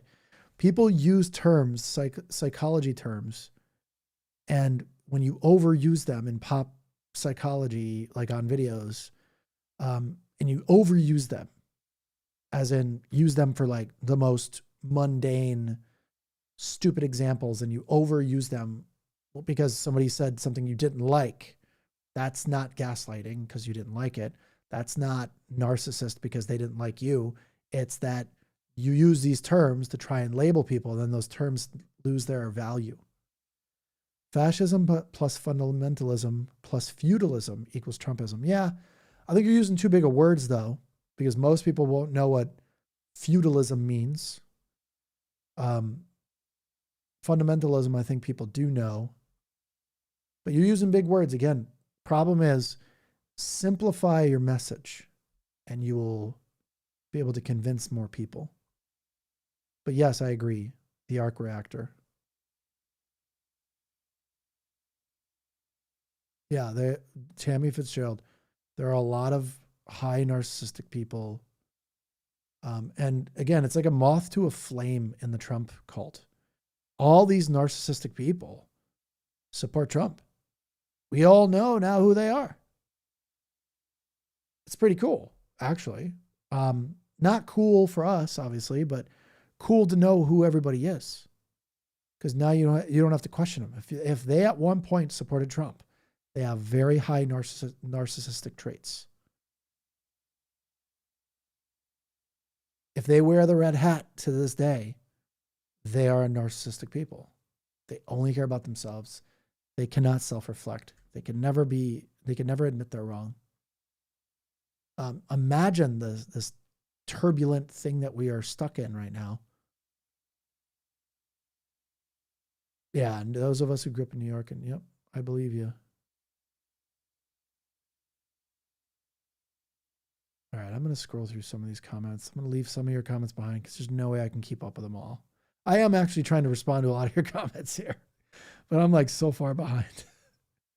I'm skipping some of you. Too many people have zero proper logic, critical thinking. Yes.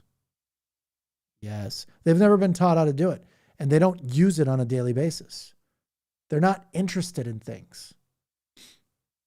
No one cares because they don't care. They're watching reality TV, like Bachelor and Love Island and stuff. I'm watching, while you guys are watching that stuff, I'm watching like documentaries and reading research papers.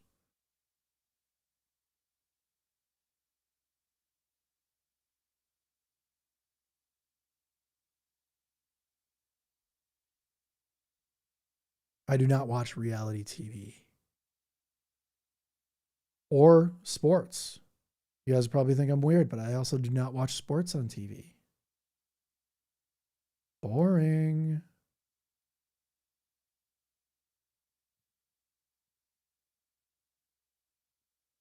Boring. I believe the universe will correct itself. It'll give her karma. What?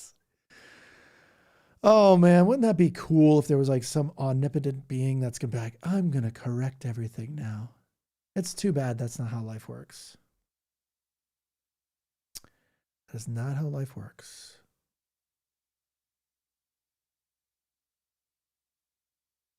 Yeah, $70 billion. Yep. I need to understand that more. I thought we already funded that federal agent program, because I can't say the real term right now, but I thought we already funded that forever or something like that. Didn't like somebody on the Democratic side agree to fund it recently, or was that, I don't know. I don't know what the, I had to look more into it.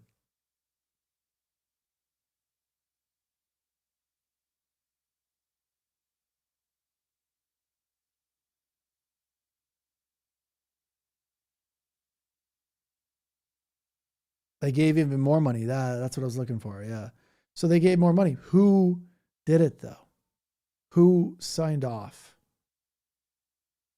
There had to be a Democrat, I think, right? That signed off on it too.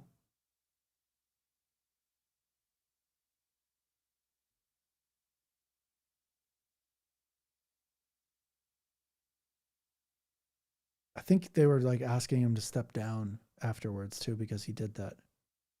No, was it just Fetterman? I think it was somebody else. Wasn't it? What's his name in charge of what's the name of the guy that's in charge of the minority leader? Why can't I think of his name again? It's crazy. I'm not good with names. I suck at names. Nope, not Thune. Darvo is why I ignore Igrone. I think you meant ignore. MAGA comments and reply to them. They answer with a comment. I agree with it. Really? You agree with what they say? I actually like, it makes me a little happy if they're going to leave a hateful comment. I need to make sure and leave something that's going to trigger them even more. Because these people are unhinged. I know how to get them good too. I grew up with people like that. So I know exactly what to say to make them upset. I don't like making them upset. I don't like making anybody upset, to be honest with you. But, you know, nobody's doing anything about it in the Democratic Party. Like, we have no leaders that are stepping up and saying, I will lead the charge. Where is Cory Booker?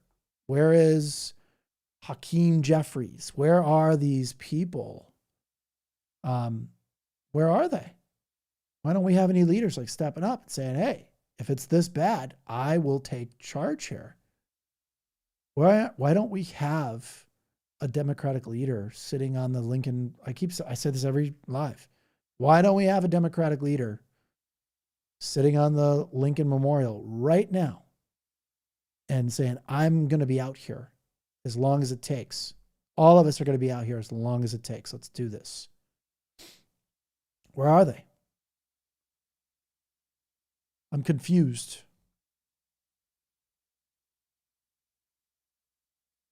Yeah, but dude, come on, man. We can't let the money make it so dude, at some point you got to do the right thing. Okay, let's just say it's about the money right away. We already know. I'm confused still. It just doesn't make sense. Take one for the team and fight for the people you are supposed to be having the back of. The whole idea of this is to represent people.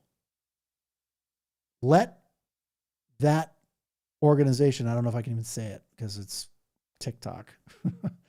I don't know if I can say that acronym right there, so I'm not going to say it. But why are we not like fighting it and saying, look, we're going to do this? This person would be an American hero for the rest of their lives. They'd go down in the history books. Right? I mean, who wouldn't be like, yeah, you're the best? A Democrat, there are more Republicans who have actually taken ground against Trump than Democrats. Democrats are trying to get TikTok videos done, try to get their little clips done. And that Massey guy did more to try and help than Democrat people did. So I don't know, man. That's how I see it. Maybe I'm wrong. You guys can correct me if I'm wrong. I don't know what they're doing, but it doesn't feel like they're helping. It doesn't feel like they're taking any risks. Massey took a risk, even though he wasn't a Democrat.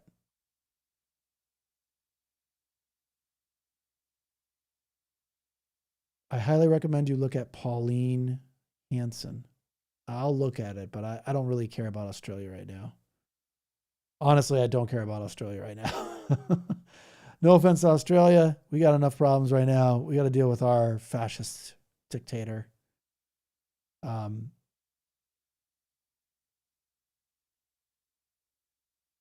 They want to give another 70 billion. Okay. They're funded until 2029. Oh, that hurts me inside. No one becomes a politician out of the goodness of their heart. I don't know about that. I think someone said that politicians, it's like politics is like celebrities, but for ugly people. I think that's what they said. Like that's what happens when you want to be a celebrity, but you're ugly. So you go be a politician. Can't remember who said it. I think it was a politician who said that. So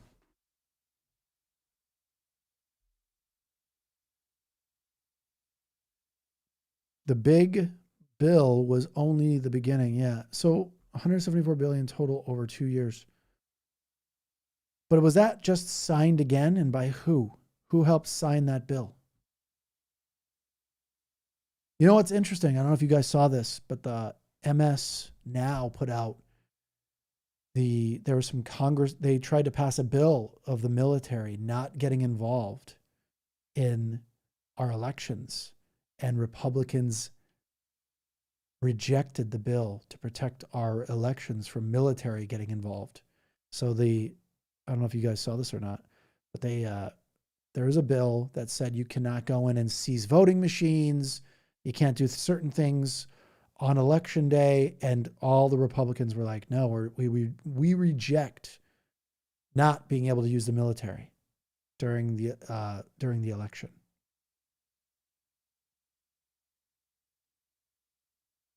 It's very bad.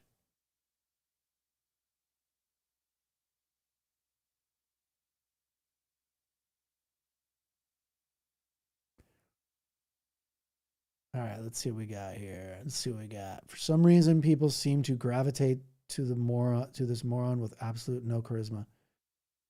Yeah. You talking about Trump? I agree.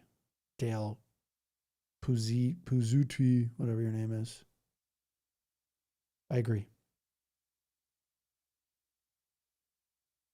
MAGA is proof that Republicans love for others to do the thinking for them. Yeah, of course. 100% agree with that one.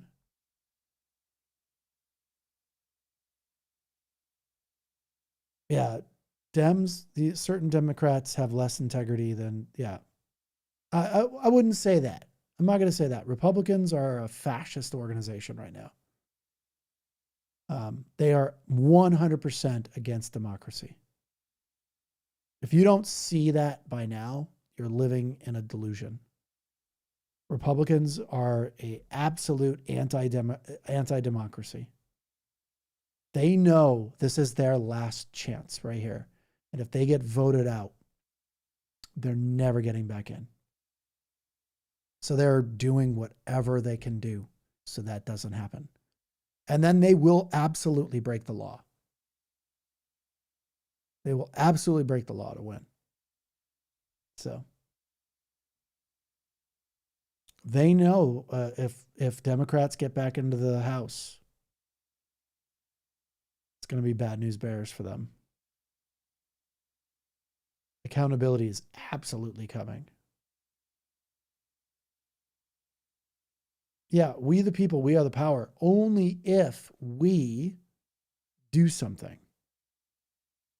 We actually have to do something. We can't sit here and be comfortable in our place, our house or our condo or apartment, wherever we live. We can't just sit here and go, oh, I just hope it works. I'll make a really angry comment on social media, and that'll be my patriotic duty for today. No, we can't do that. We actually have to show up.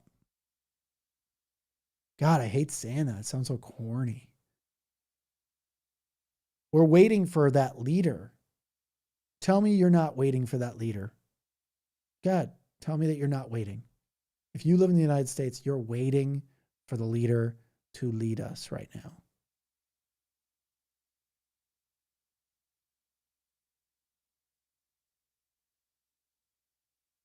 Wait, MS Now is now owned by Republicans? No, it's not. Is it?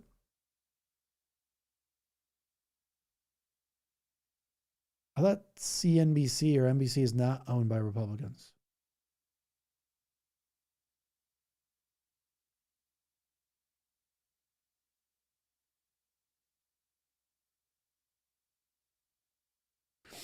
The positive democracy is people get the vote. The negative is people get the vote. Yeah, I don't think that's accurate. I think it is accurate. Obviously, what you said is correct.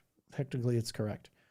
The problem is there is no test for voting, and there should be a test for voting. If you don't know what you're doing, you should not just be able to go into a voting booth. Just like driving a car, there's a driving test. I think there should be a voting test. If you don't know basic stuff, you just can't vote.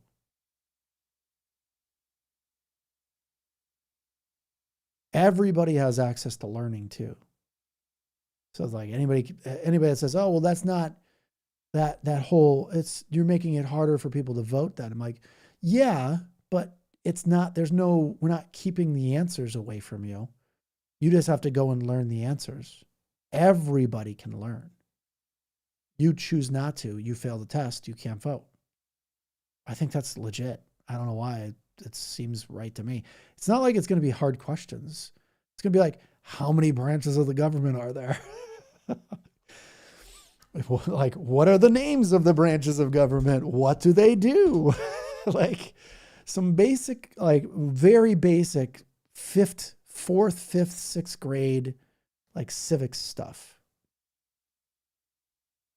You could just Google it, get the answers like 2 seconds flat, and then memorize it. But I'd like that. Please memorize it. Okay. At least you know what the 3 branches of government is. Cool.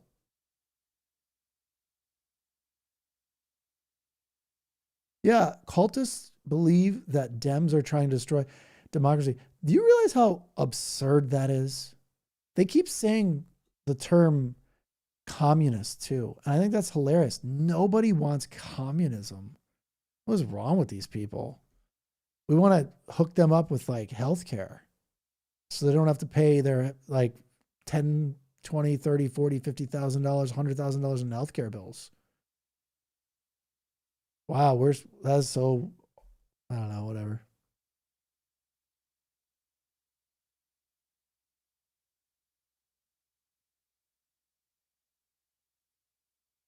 We're not even comfortable at home anymore. Yeah, I don't know what that means.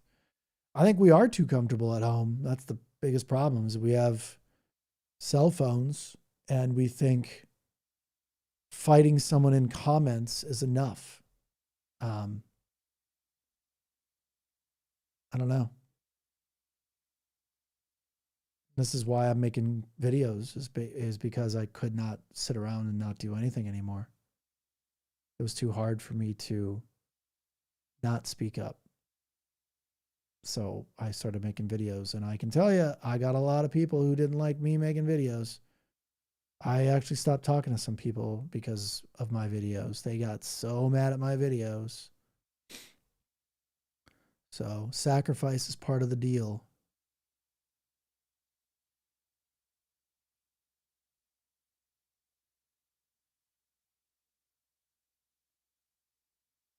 It's crazy that they think we're trying to destroy democracy, though, because how do they not see I appreciate that raw milk rocks. How could they not just write down on a piece of paper them doing something and us doing something? Like, what's bad about us? What's bad about Democrats versus Republicans? Write it down on a list, right? And just be like, all right, now look at the list. Which one seems worse? I don't know. To me, I do pros and cons all the time. I don't need even a list for it. I just do pros and cons in my head. 10th grade civics. No way. It's not even 10th grade. But dude, if they got to 10th grade civics, that's even better. It's more like 6th grade civics. When I learned civics, it was like 5th and 6th grade. We knew the branches of government. We knew all that stuff. 10th grade is like some next level stuff. I can't even imagine a 10th grade civics class right now. Probably be harder. I'd probably even have a hard time on that. So that's some higher learning civics. I don't know. Maybe I'd do pretty well on it actually, but that's because I care. Yeah, dual citizenship. Trust me, I thought about the same thing. I don't even know how to apply to dual citizenship. I don't even know how to, get a citizenship to another country if I'm if I'm American.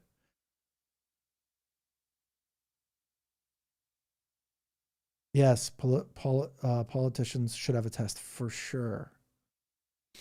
We should put them through a psychological review as well. Are these people narcissistic? Are these people good for other people? I think that's a good thing. Yeah, it's interesting. That's a good comment. Christine is a good comment here. What I think is funny is immigrants need to pass a test to be a citizen, but many born here could never pass it themselves. 100%. That's a huge problem. But Republicans keep people stupid on purpose. Yeah, Tammy, no one wants communism. I agree. No one wants communism. Dude, I've never met a person. I've watched the episodes of whatever podcast, bro. I've watched it. Mitchell, I watched it. It's sad. And it's not sad the way you look at it. It's sad that they put people, there's certain people they platform that are just horrible people that are on the whatever podcast. Like there's this one dude that like a chain smoking cigarette guy. Can't remember his name. Andrew, I think his name is. Total scumbag. And preaches like having a traditional family and all this stuff. Like, oh, you got to be this way. And argues about things that don't matter. Like just argues about the dumbest things. Why is this piece of paper the color white?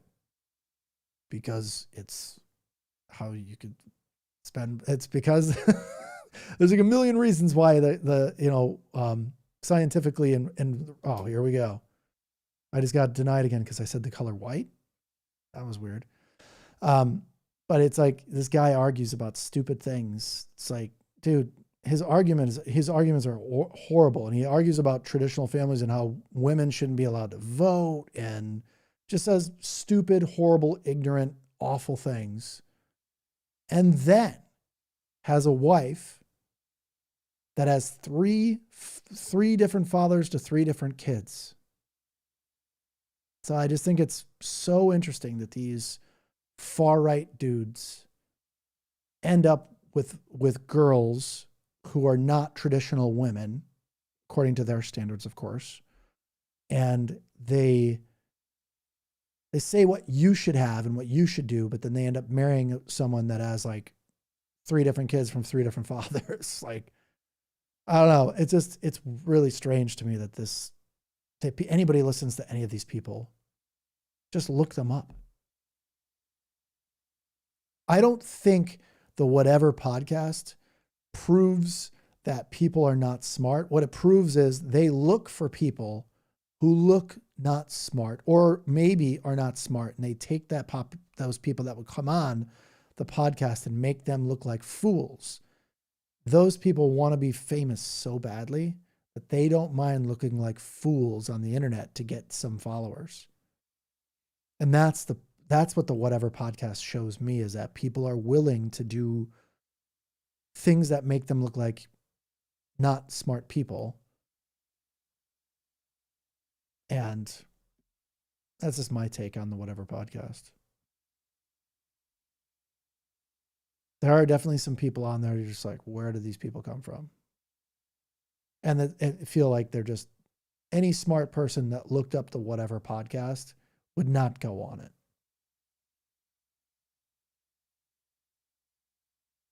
If MAGA women don't vote, Dems will win election. I think Dems are going to win in the election no matter what. I think everybody who's like, oh, both parties are the same, they all know now they're not the same. No one can ever say that we're like Democrat. I wouldn't even say I'm a Democrat, but I guess I am. If I had to choose between the two, clearly I'm a Democrat 100,000 times over. Communists want communism. No, I don't know about that, love to Bud. I don't think communists even want communism. They don't know the only communists that are really left, the countries that are truly communist that are left, are forced communism. And then another one, I guess they're both forced communism. One's just a little bit more capitalistic, which is China. But the two main ones are North Korea and China. North Korea has no idea what exists outside of their walls. Communists are authoritarian leftists. Yeah, that is correct. Yep. Communists are authoritarian on the left, and fascists are the authoritarians on the right. They both rule by dictator. They're both bad. Fascism's way worse because they rule by violence, and I guess they both kind of rule by violence. Nobody wants fascism and nobody wants communism. Like, why would anybody want to live in a life like that? Anybody that says they want communism on the internet also should just be discarded in terms of their response or their opinion. Nobody wants communism. They don't even know what it means if they want communism. They just think it means, they're been tricked into thinking it means socialism also. And socialism doesn't mean that either. People keep going, oh, socialism and communism are the same thing. I'm like, bro, no, they're not. They're not even close. I have a video about this, but I don't think people will watch it. So the difference between communism and socialism. Democratic socialism is what we normal people want. I think democratic socialism is like the next iteration of government that's good for people. The problem is the right wing wants fascism because fascism protects personal wealth and corporation wealth. Socialism taxes people more. So no billionaire or company wants to be taxed more. So they'd rather have fascism.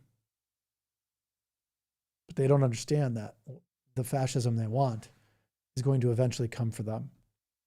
It always does. I think, you know what? The biggest problem we have right now is that our news that we watch keeps platforming far-right people and then calling it a reasonable debate with another person. They keep platforming professional liars who are undermining democracy like right in front of us.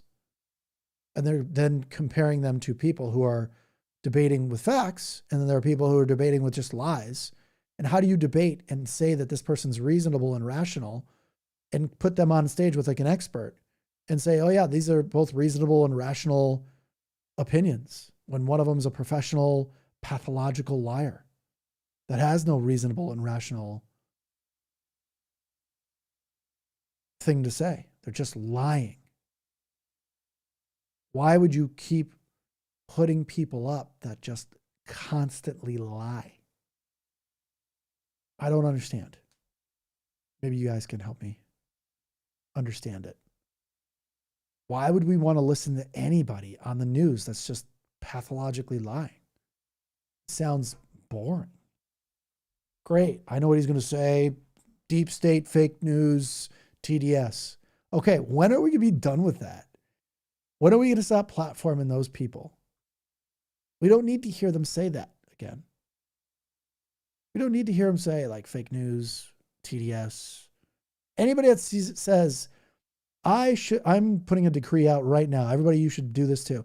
If people say TDS or fake news, they should instantly be disqualified from having a conversation with. If you've ever said that or say it in the future or say it right now, disqualified for talking to you. I will never debate a fool. I'm just not going to do it. People are like, why don't you do debates? Do debates. I'm not going to debate an idiot who says fake news or TDS or any of that stuff, because these people are not real people. Why would I want to learn like astrophysics from the guy that works at 7-Eleven, works the counter at 7-Eleven? I don't think so. I don't need to learn anything from people who cannot have a civil conversation and start screaming and yelling cancel language to devalue what you're saying. You build up an argument and you talk about things that are factually based in reality, and they yell fake news. Do you realize how lazy that is and how devaluing that is to you, who's an expert? Why would you agree to even be on a stage with one of these morons?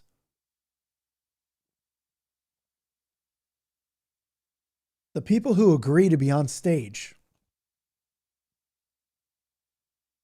are thinking about revenue over reality. They care about making money and getting views. And don't get me wrong, who doesn't want views on their videos? Like, everybody does. But at the end of the day, you can't sacrifice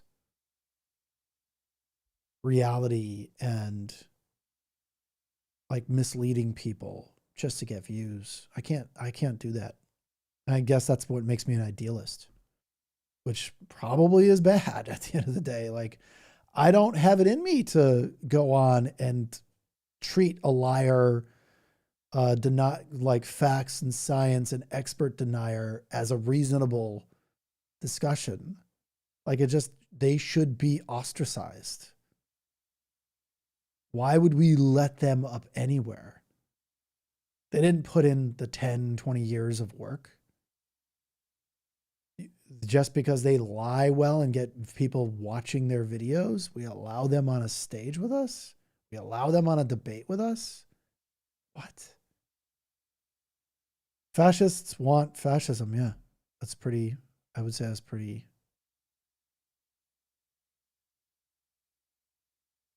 I do know about communism and Marx. Yes, I have read Marx. Oh, to assume I don't know this is interesting.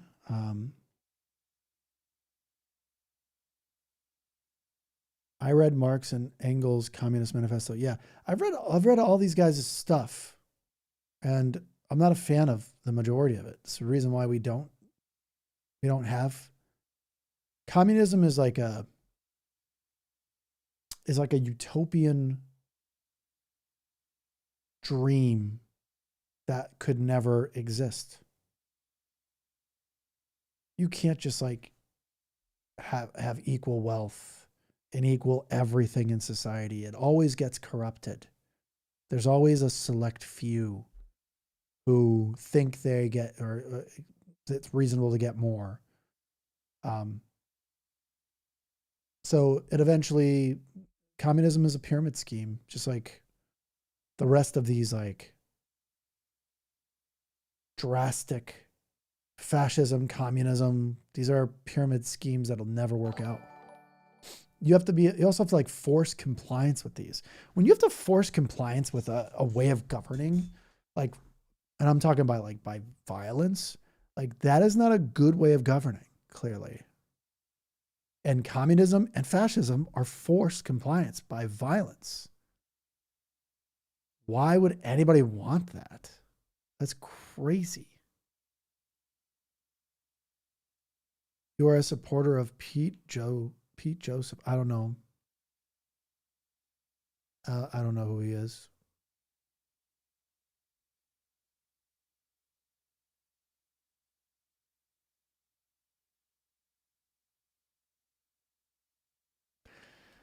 Fallen Empire Imperio. Relax. You need to calm down. You need to calm down in the chat.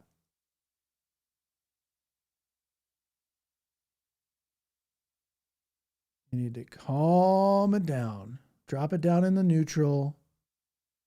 Slow down a little bit. You're going to be all right.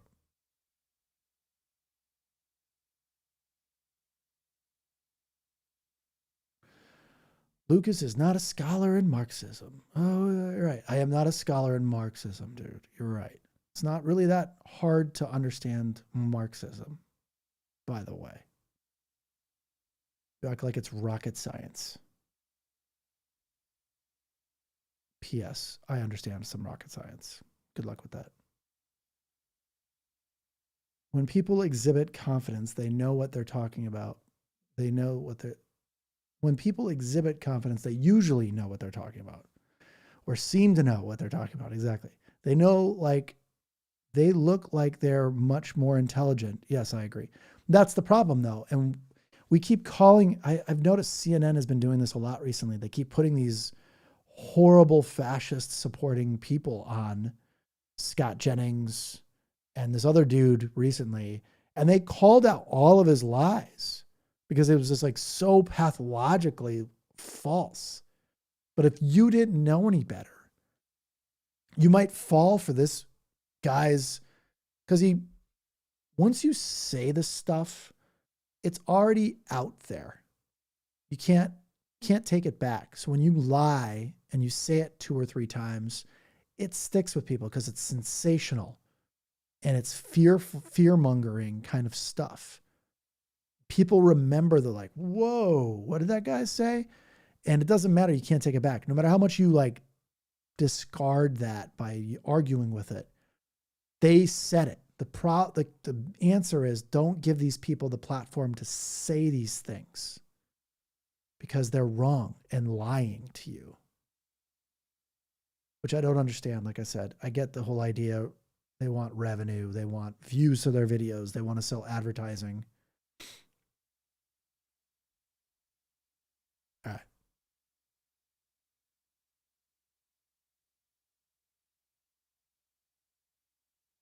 My chat is dying down on TikTok because I got that little ban because I said the color. I said something about a color. That's hilarious. The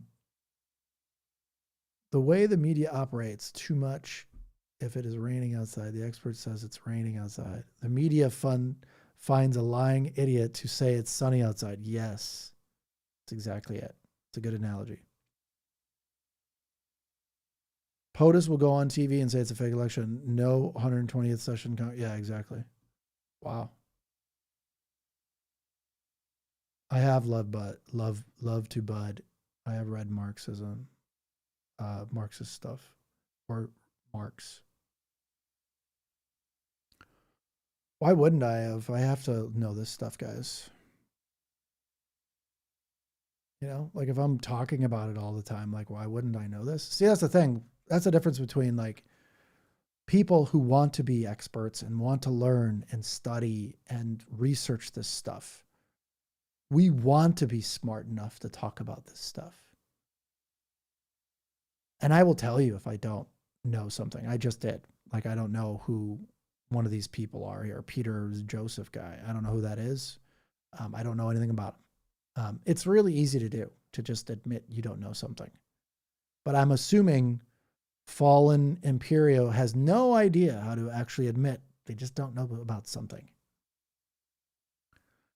You're getting a little really active in the chat there, Fallen. But, you know, it is what it is. I think you should calm down a little bit, though. Yeah, the current best argument against democracy is have a conversation with MAGA. I don't know about that. I think democracy is critical. I think we need to ban propaganda. That's one. Absolutely outright ban propaganda and have speech laws like Germany has. Germany has free speech, but you cannot say hate speech. And there are specific rules around hate speech. It's very well defined. It says, do not say this, this, this, this, this, or this. Pretty easy to know I am not allowed to say this. I like rules when they're spelled out, not when they're vague, right? Vague rules, bad. Clear rules, okay. As long as they're not oppressive rules. If you feel like you need to say something so hateful to people, why would anybody think that's okay? It just doesn't make sense to me. Why can't you? Why aren't you for limits on hate rhetoric and hate speech. Why don't we have limits on that? Oh, the argument will then be, who decides the rules and what's legal and not legal then? Oh, well, it's pretty obvious what's hate speech, bro. It's pretty obvious. We all know what it is.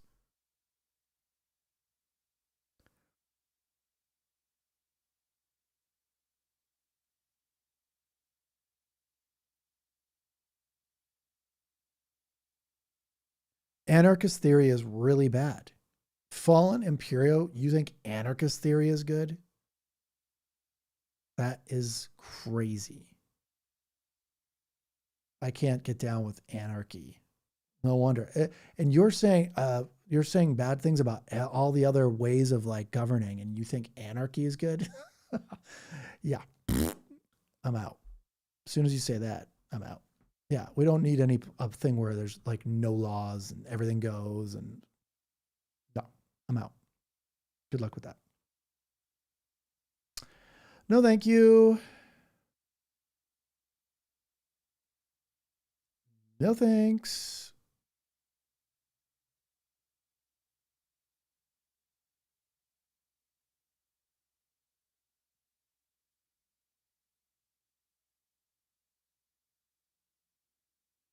Hate speech is tantamount to shouting fire and absolutely, dude. Very well said.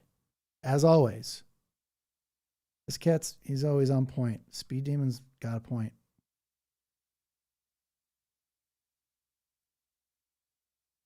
Let's see here.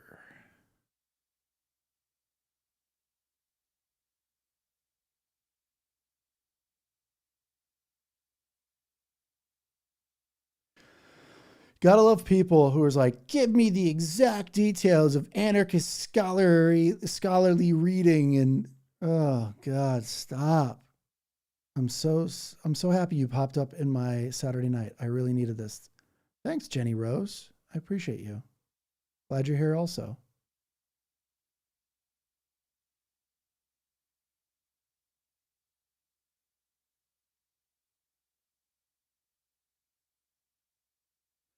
Yeah, so would saying some group of people have low IQs, less evolved brains? Yeah. So I know exactly what you're talking about, Benjamin. I've made videos and about this topic. You know, when there's like scientific evidence that the certain type of person who supports a certain type of thing has a lower IQ, has no college degree, like when statistics proves what I'm saying,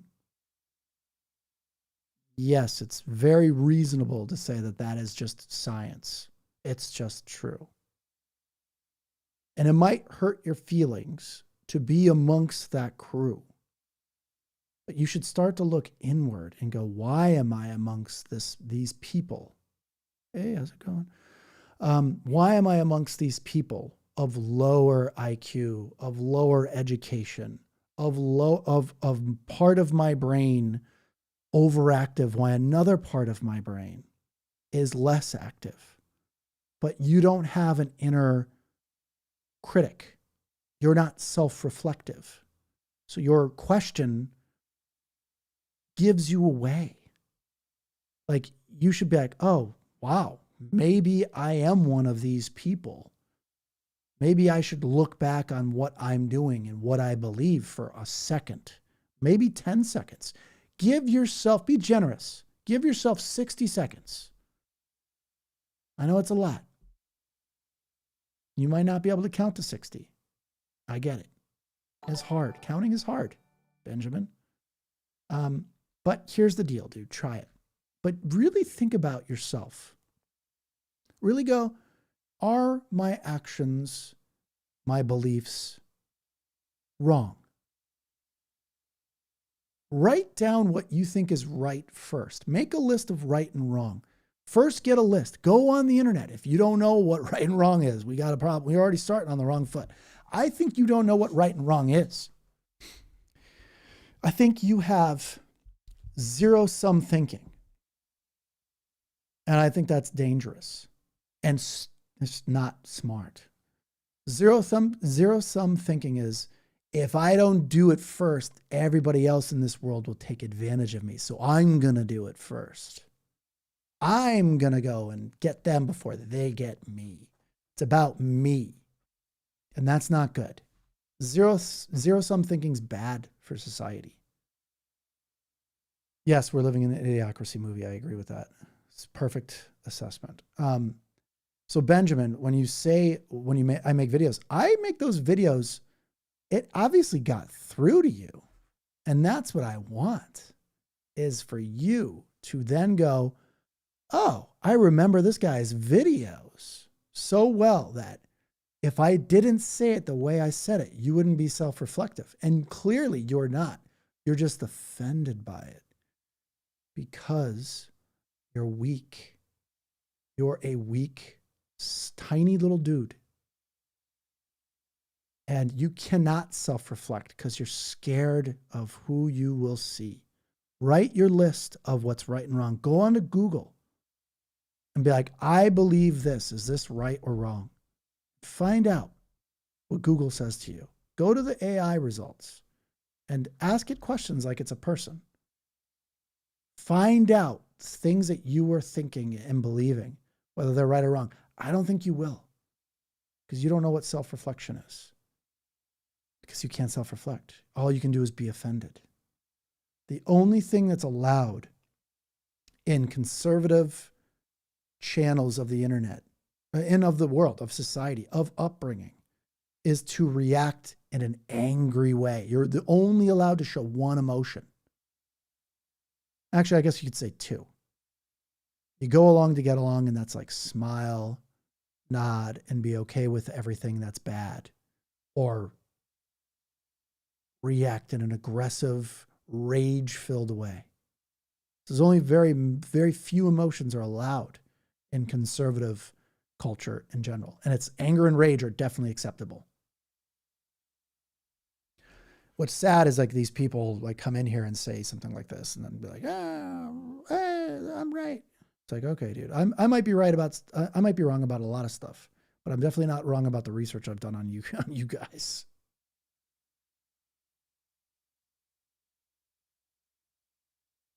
Yep. Networking is important. Yep.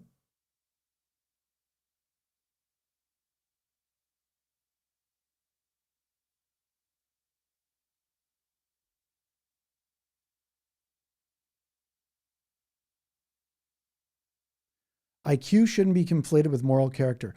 You're right. I agree. They are two different things. But the best identifier of moral character is voting for an unbelievably one of the most immoral people that does horrible things to people, society, other countries, everything else, just is bad across the board, is a fascist, is to support Trump. And if you are a supporter of Trump, it makes my life really easy because then I know who you are, like this. You vote for them, you support him, and you use an excuse of, oh, it's just the policies I like. No, dude, you are not a good person.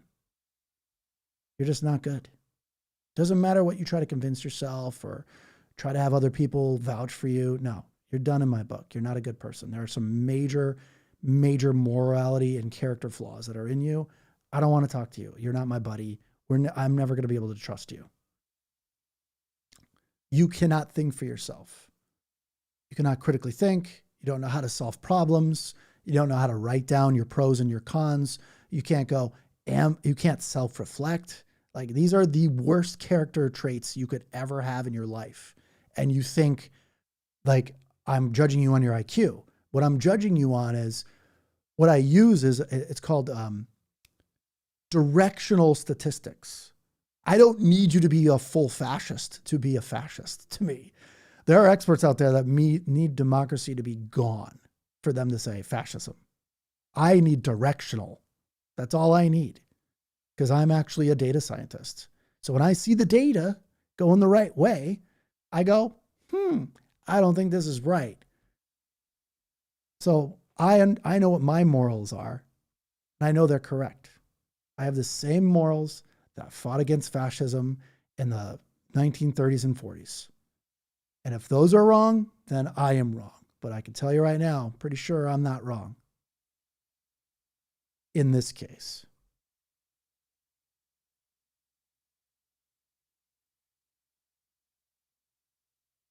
Yeah, the red hats make it really easy to spot. I very much appreciated the red hats, but now they're taking them all off. And, but I don't forget people who wore the hat. I remember them. I will always remember them. They will never, unless they change their behavior, I will never let them or trust them again in my life. Fear is the path of the right side. Yep. Fear leads to anger. Oh my God. Anger leads to suffering. Well said. I like that one. Yoda. Yoda's in the hizzy.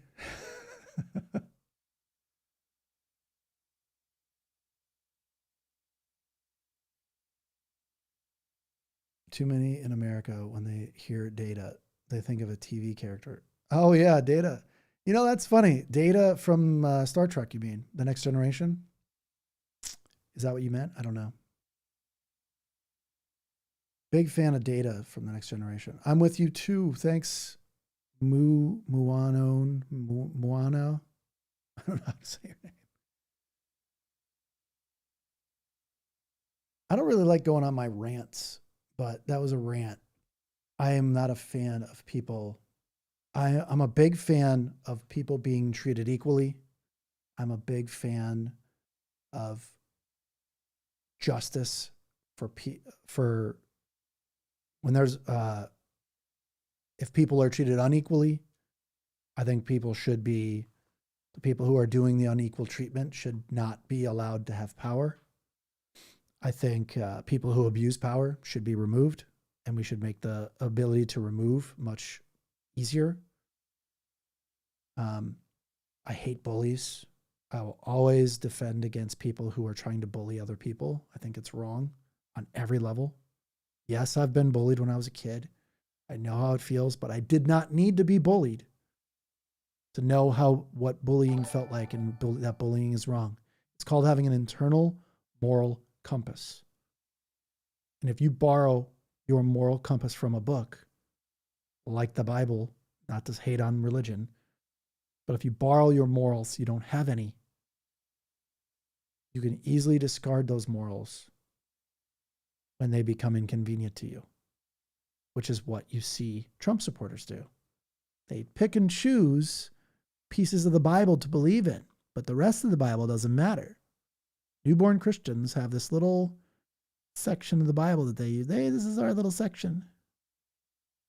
It's like, dude, you can't just discard the rest of the Bible. You can't just choose the part of the Bible you want to believe in. It's either all or nothing. There's no like partially believe.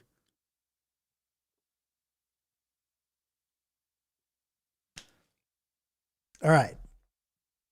2.5 hours. What else you got for me?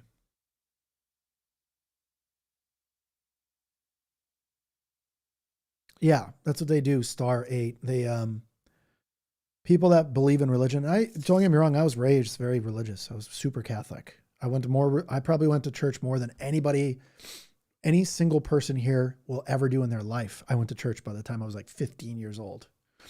Crazy amount of too much church. But yeah, people borrow morals from a book that don't have any, because they want a list of like what to do and not to do. But then they go, I get to choose. Especially newborn Christians get to choose. They pick and choose, and they cherry pick things out of the Bible to believe in. You can't do that. And if you borrow morals from a book, you can discard them just as easy as you got them. They're not internal things. You don't have guilt because they're borrowed from that book. You can discard them just as easy. Yeah, Trump supporters are very hateful and selfish because they have zero-sum thinking. And they are led. The funny part is they say facts over feelings, and they are literally the opposite of facts over feelings. They are feelings over facts. And it's always projection. If they accuse you of something, it's always projection. I mean, literally always projection. You were raised Catholic, so you know exactly. Yeah, I went to church like 6 days a week for years. Because I went to a Catholic school also. So it was like we went to church every day, every Sunday. I even went to church on vacations. Like could not go to church. Church. It's a lot of church. Let's just say I have the prayers memorized still. So yeah.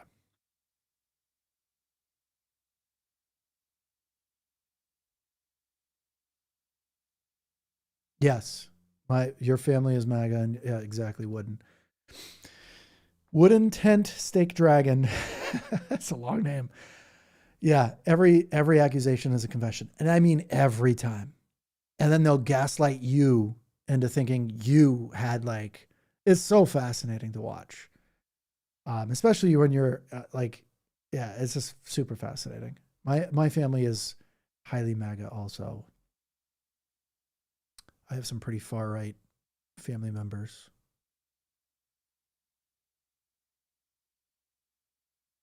That was scary. Zero sum thinking. Yeah, zero sum thinking is dangerous.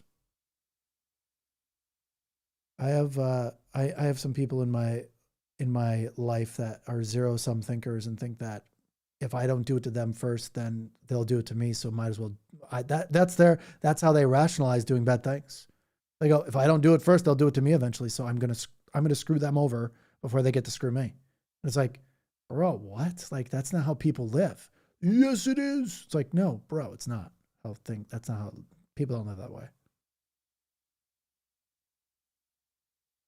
I'm the opposite of the zero sum. I always think about how what I'm gonna do affects other people. I've always been this way. This is not like a new thing to me.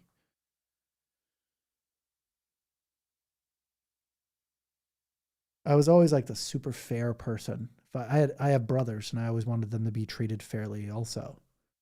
But they were always zero sum thinkers. They're very much like, hey, at least I get it.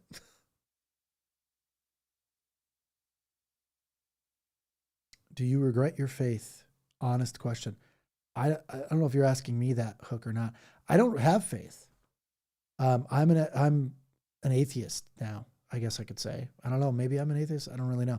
I don't really think about it. Religion is not a part of my life. Hasn't been a part of my life since I was a teenager because I got to choose at one point and I was like, yeah, I'm out. Peace. So yeah, religion is not useful to me anymore. I think it's kind of like the more you know, the less you believe in things in general, which is why people believe in conspiracy theories and religion, all these things. The more you know, the less you believe in those things. So the more you know why something happens, the less you'll believe that magical thinking is a thing. It's called magical thinking, by the way. Magical thinking is praying to God and, thinking prayer actually works and, all this stuff that goes with religion is magical thinking. Thoughts and prayers rather than doing something. They use magical thinking as an excuse to harm people.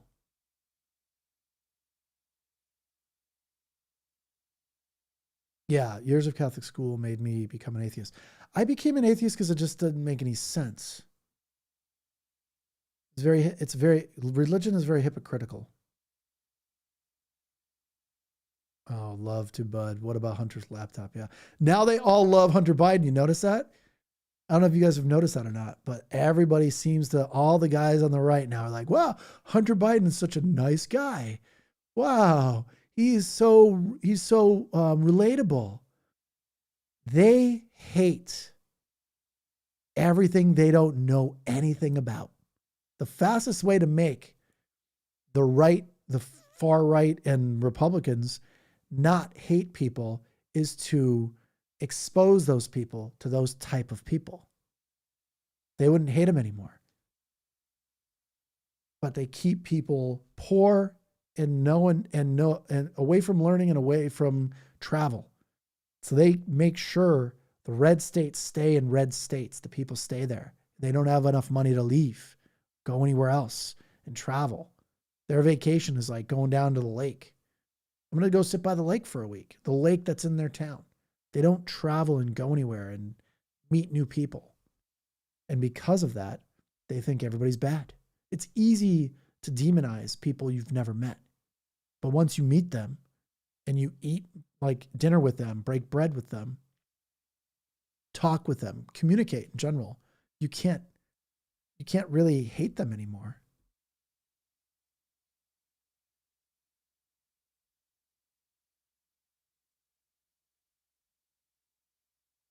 Yeah, zero sum thinking. That's a good way of saying it, Joseph. Yep. You know, I still find myself often still saying, oh man, I still pray. It's like a muscle memory. It's like built into me. I still go, oh man. I go, oh my God. I say that all the time. And I'm like, man, I hope I can do this. I do this like little prayer still. And I catch myself. I'm like, what am I doing? Who am I praying to? I'm just giving myself confidence is what I'm doing.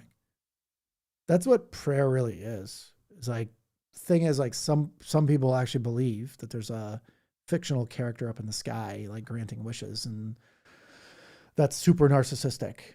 That wants you to pray to them all the time. Otherwise you're in trouble.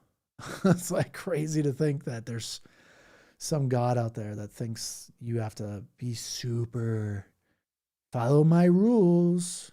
Like, come on. If there was a God, they don't need you praying to him.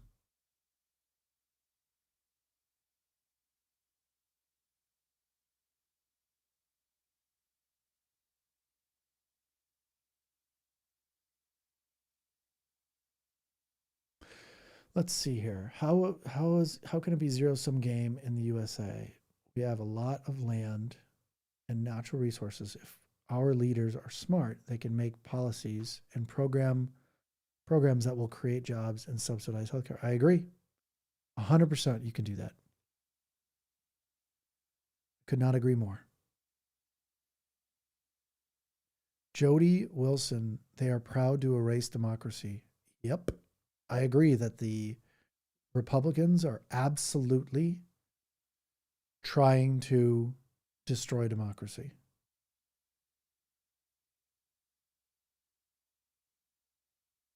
So I have no question that they would if they could right now.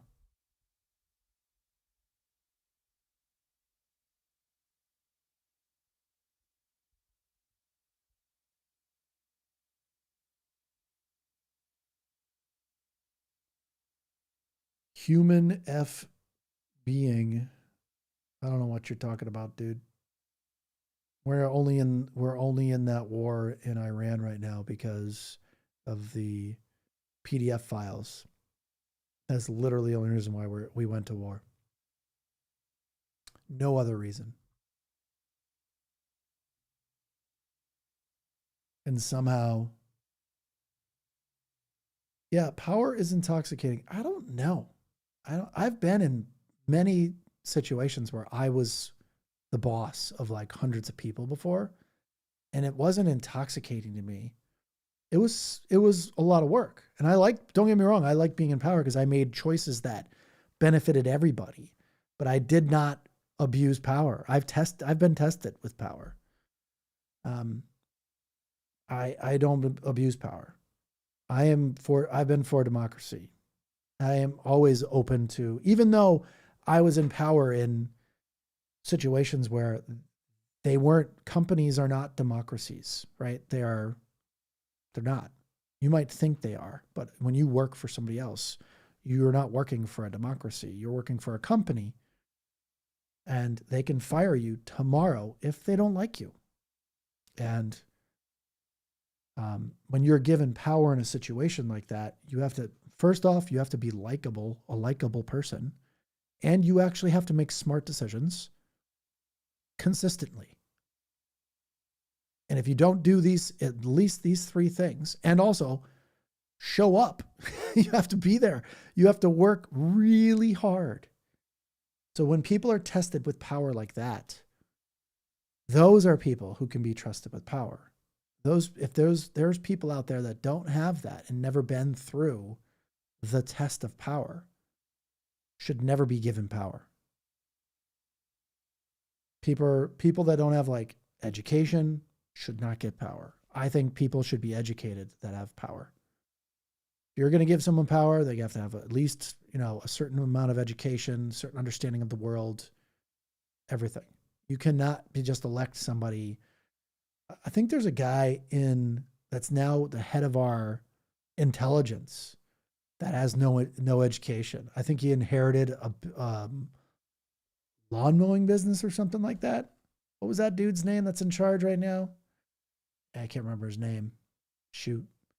But he's like some Tennessee dude that wanted to fight another somebody in like the Congress or something like that. I was just like, who is this crazy person? He doesn't know how to speak English even very well. This like white dude. I wish I could remember his name. But he doesn't know the proper way to speak even. Mark Wayne, yes, that's it. Mark Wayne Mullen. That dude is dumber than bricks. Okay? That guy is the kind of guy you don't want in any way. First, there's a lot of ways you can tell someone is a psycho with power. First, he's like 5'3", miniature dude, like a dude, but only smaller. So miniature dude, they always have problems with power. Probably has a really jacked up truck too. Probably has to crawl. Is he from Oklahoma? Is it from Oklahoma? I thought he was from Tennessee. I don't know why I thought he was from Tennessee. Either way, Mark Wayne Mullen, that's the guy. Sorry if I said Tennessee and it was Oklahoma. That dude should not have power. He should not be in the Senate. He should not have power for anything.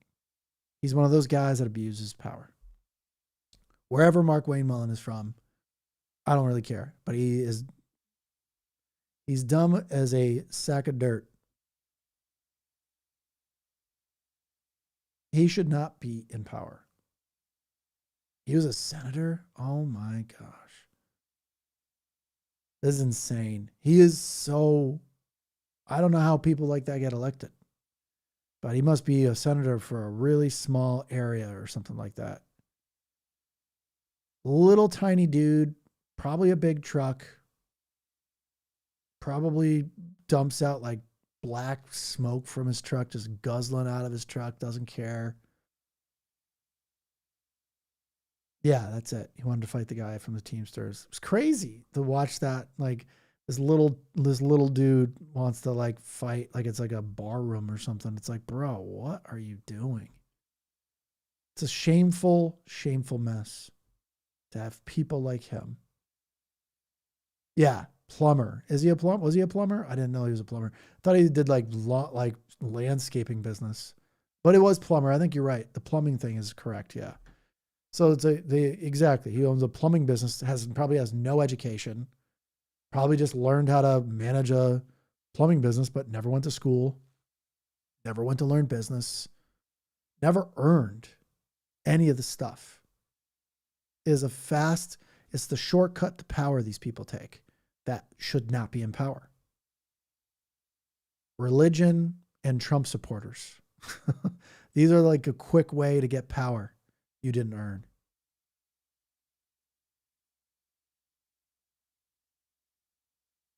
Jim Jordan, I don't know if he's educated or not, but he is definitely someone that should not have power also. All these people who abuse power should be able to be removed very quickly and held accountable. If they were held accountable, they would perform better for the people. But these people do not perform good for people, and they know they're safe. There are no consequences. I don't think that's good.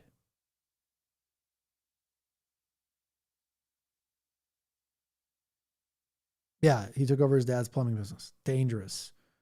Why in the world would he even run for senator? Like, who gave him the idea? It was a good idea. He obviously won.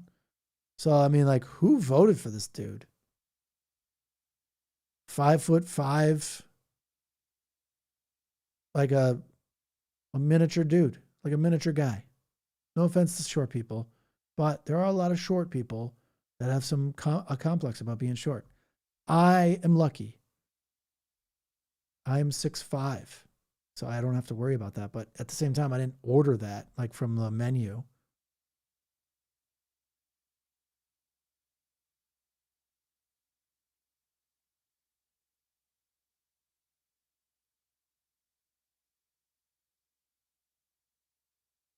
Yeah, but at least I give Jim Jordan some credit. At least he went to law school. If he graduated from law school, that's better than, even though he's not a good person, clearly doesn't deserve power, should be removed from power. Yeah, I know all about the wrestler stuff. I just can't believe he didn't resign. But Trump supporters and MAGA don't resign over scandals anymore. I'm sure you noticed that. The left people hold their senators and Congress people and governors accountable. The right doesn't. The far right loves people who are corrupt. They love those people because they have nothing to lose. They know if they lose their power, they have nothing after that. So they will do anything it takes to maintain that power, no matter how wrong it is. Tellerico is awesome. I hope Tellerico wins too. I think Tellerico could be president, like full on president, and possibly even 2028. If he wins, he could possibly be president 2028. If not, 2032. They have no shame. The thing is, they do have shame. Most of these people are filled with shame and insecurities, but they project it out as anger towards everybody else. Bullies usually end up doing this. They're super insecure people, and they end up trying to hurt other people their whole lives. So you don't see their insecurities. And that's what like a Mark Wayne Mullen is. He knows he didn't deserve what he got, taking on his like dad's company. These people know they didn't earn the things they have, and they make a point of attacking you first before you could ever bring up they didn't earn the stuff they have. So they just make you feel bad all the time. Like, wow, I don't want to say anything to that guy again. He's going to try and chew my head off again. He's going to yell at me or say some horrible personal attack on me. They do it because of their insecurity. So you don't ever call them out again. So I think you should probably still call them out.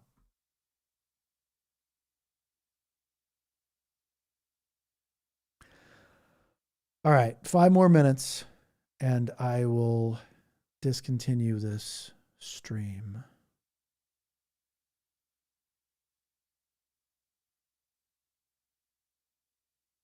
Yep, he looks for compromised people because he can control those people. He wants the most compromised, corrupt people, and he will literally promote them to the highest office he can because he knows they have nothing to lose. They have nothing without Trump. He wants those people.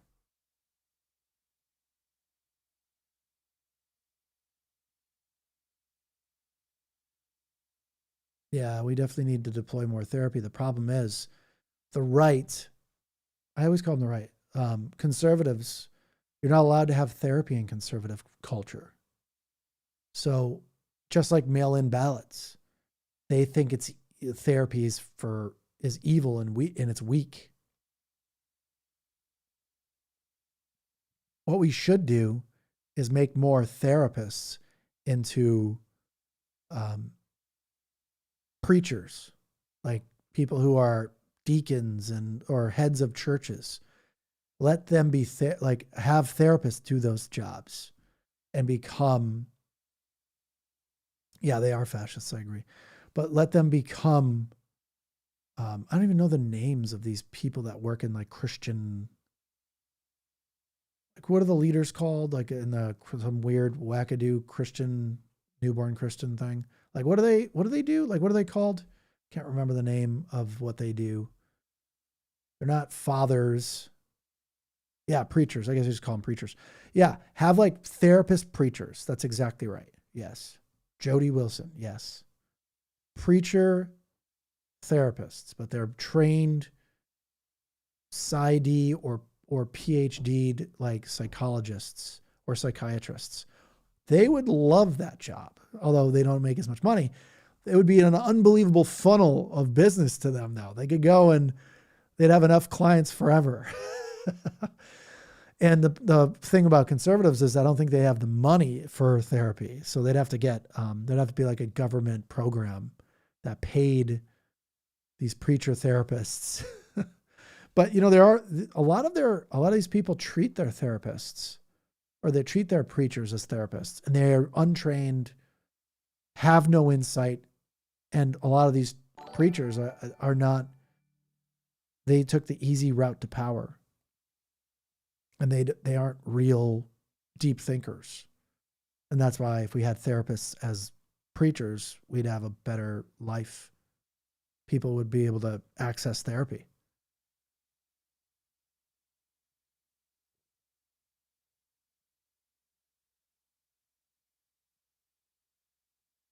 They have developed therapists, and they are a crap show. Yeah, I believe that.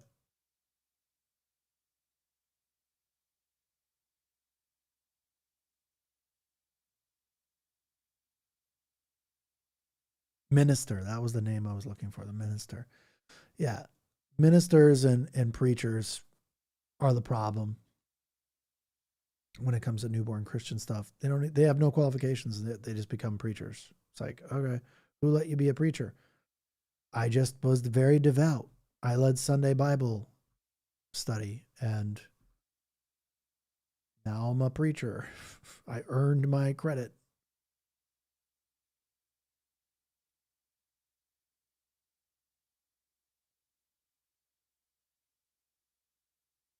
Yes, preacher Christian counseling is dangerous to mental health. I agree. That's why if we had real mental health experts as preachers, like real ones that were first mental health experts, I don't think they'd actually become preachers because they wouldn't believe that stuff. I just reasoned myself out of what you just said. You're right. They would never do that.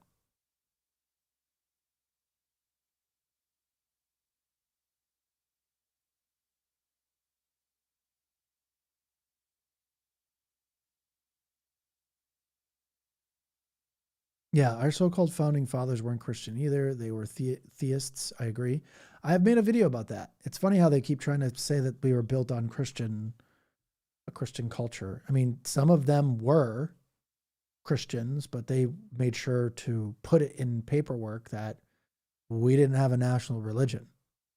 It was literally written, not only in like the Constitution, Declaration of Independence, but also in the Treaty of Tripoli. Written down. We are not a Christian nation.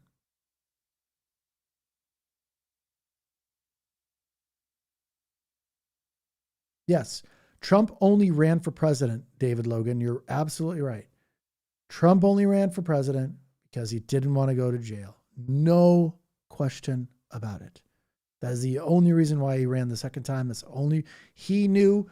That's why he sold himself to whoever would keep him out of jail. He promised all these things to all these people who were like, yeah, we'll keep you out of jail if we make you president. Cool.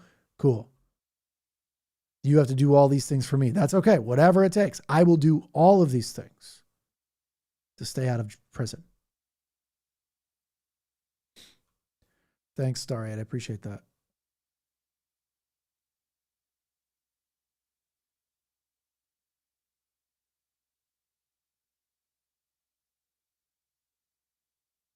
Human being. Human F being.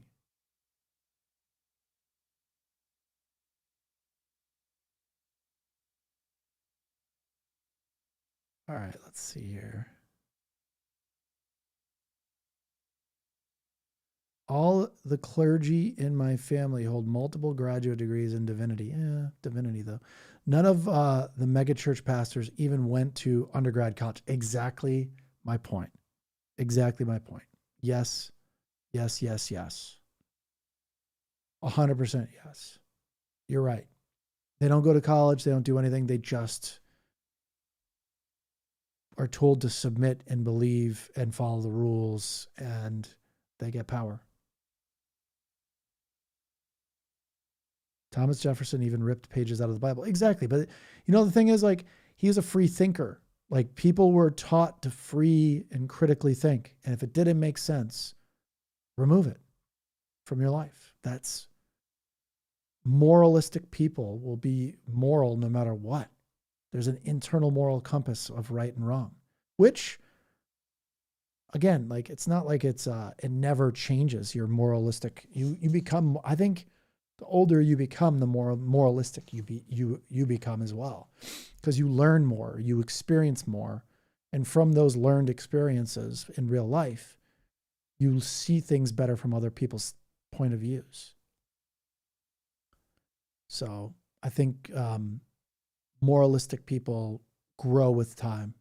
The problem is when you isolate people, which is, we have a loneliness epidemic in the United States still, which is definitely more of a 4th or 5th tier thing we have right now. But all those people that didn't have anybody to talk to, they were lonely. They didn't have a lot of any kind of aspects. They didn't know about travel or anything, and they were taken advantage of. And again, these are adults, so it's not like I'm making excuses. There's a lot of people that are in my DMs going, "Stop making videos that tell us some of this stuff because you're making excuses for these people." I'm like, I'm not making excuses. I'm just making sure you understand how this works, so that when you do interact with these folks, you know what's behind it, and then you know what to say and what not to say, because you're never going to win with many of these people. So I'm glad you caught my live too, Raw Milk Rocks. I appreciate that. All right. I'm going to read one more and I'm going to sign off.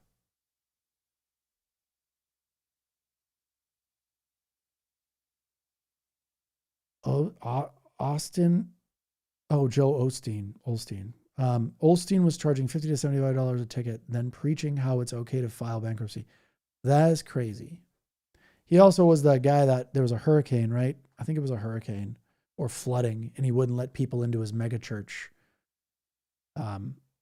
And then he only let people in after it became like a controversy on the news. None of these people care. Osteen doesn't really believe any of the stuff he says. He just knows he has to keep up the show. He's a showman. Like, these people are just a show. They know this is how they make money. So he needs to pretend like he believes and all this stuff. And when it becomes inconvenient, because he borrows his morals from a book, he doesn't have an internal moral compass. If he did, he'd be like, yeah, open the doors to our place. Who cares if it does damage? Letting these people in, they're going to be a mess. That's okay. He cared more about that than letting people in. He cared more about like liability and all this other stuff, when if he would have just made the right move right away, like, come into my church, everybody, be safe here. He could have cemented himself as like not as bad of a person and probably looked at favorably, but he didn't. So even in that situation where you had to make a moralistic determination of like, I'm going to do X, Y, or Z. This is right and this is wrong. He chose wrong. And when you choose wrong like that in public, it's just, I don't know. It's pretty obvious what kind of a person he is.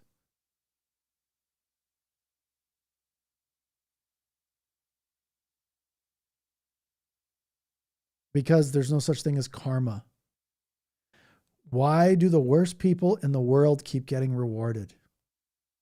Because tolerant people tolerate intolerant people as well. And there's no ramifications. There's no accountability.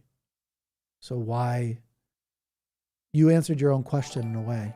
Why do worst people keep getting rewarded? Because there's no karma. It's just, only reason why people think karma exists is that people do bad things and they keep doing bad things. And eventually they do a bad thing and get caught because they do it so often I don't know why people call it karma. It's just that they keep doing the same thing over and over again and eventually get caught. Right now, there's no rules. Trump became president and laws don't exist anymore unless he says they do. So they're going to keep getting rewarded the more we keep electing or staying home and not voting, electing bad people and staying home and not voting. These bad people will keep getting into power.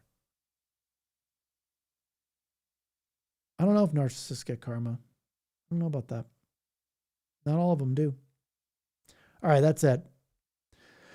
I'm going to call it an evening. Thanks for being here. I really appreciate you guys. Just want to let you know, I would not be able to and have nobody to talk to if it wasn't for you guys. I would not be talking to people on the internet right now. So I appreciate you guys for being here. I think you guys are awesome. And I do not take it lightly that you listen to me. So appreciate it.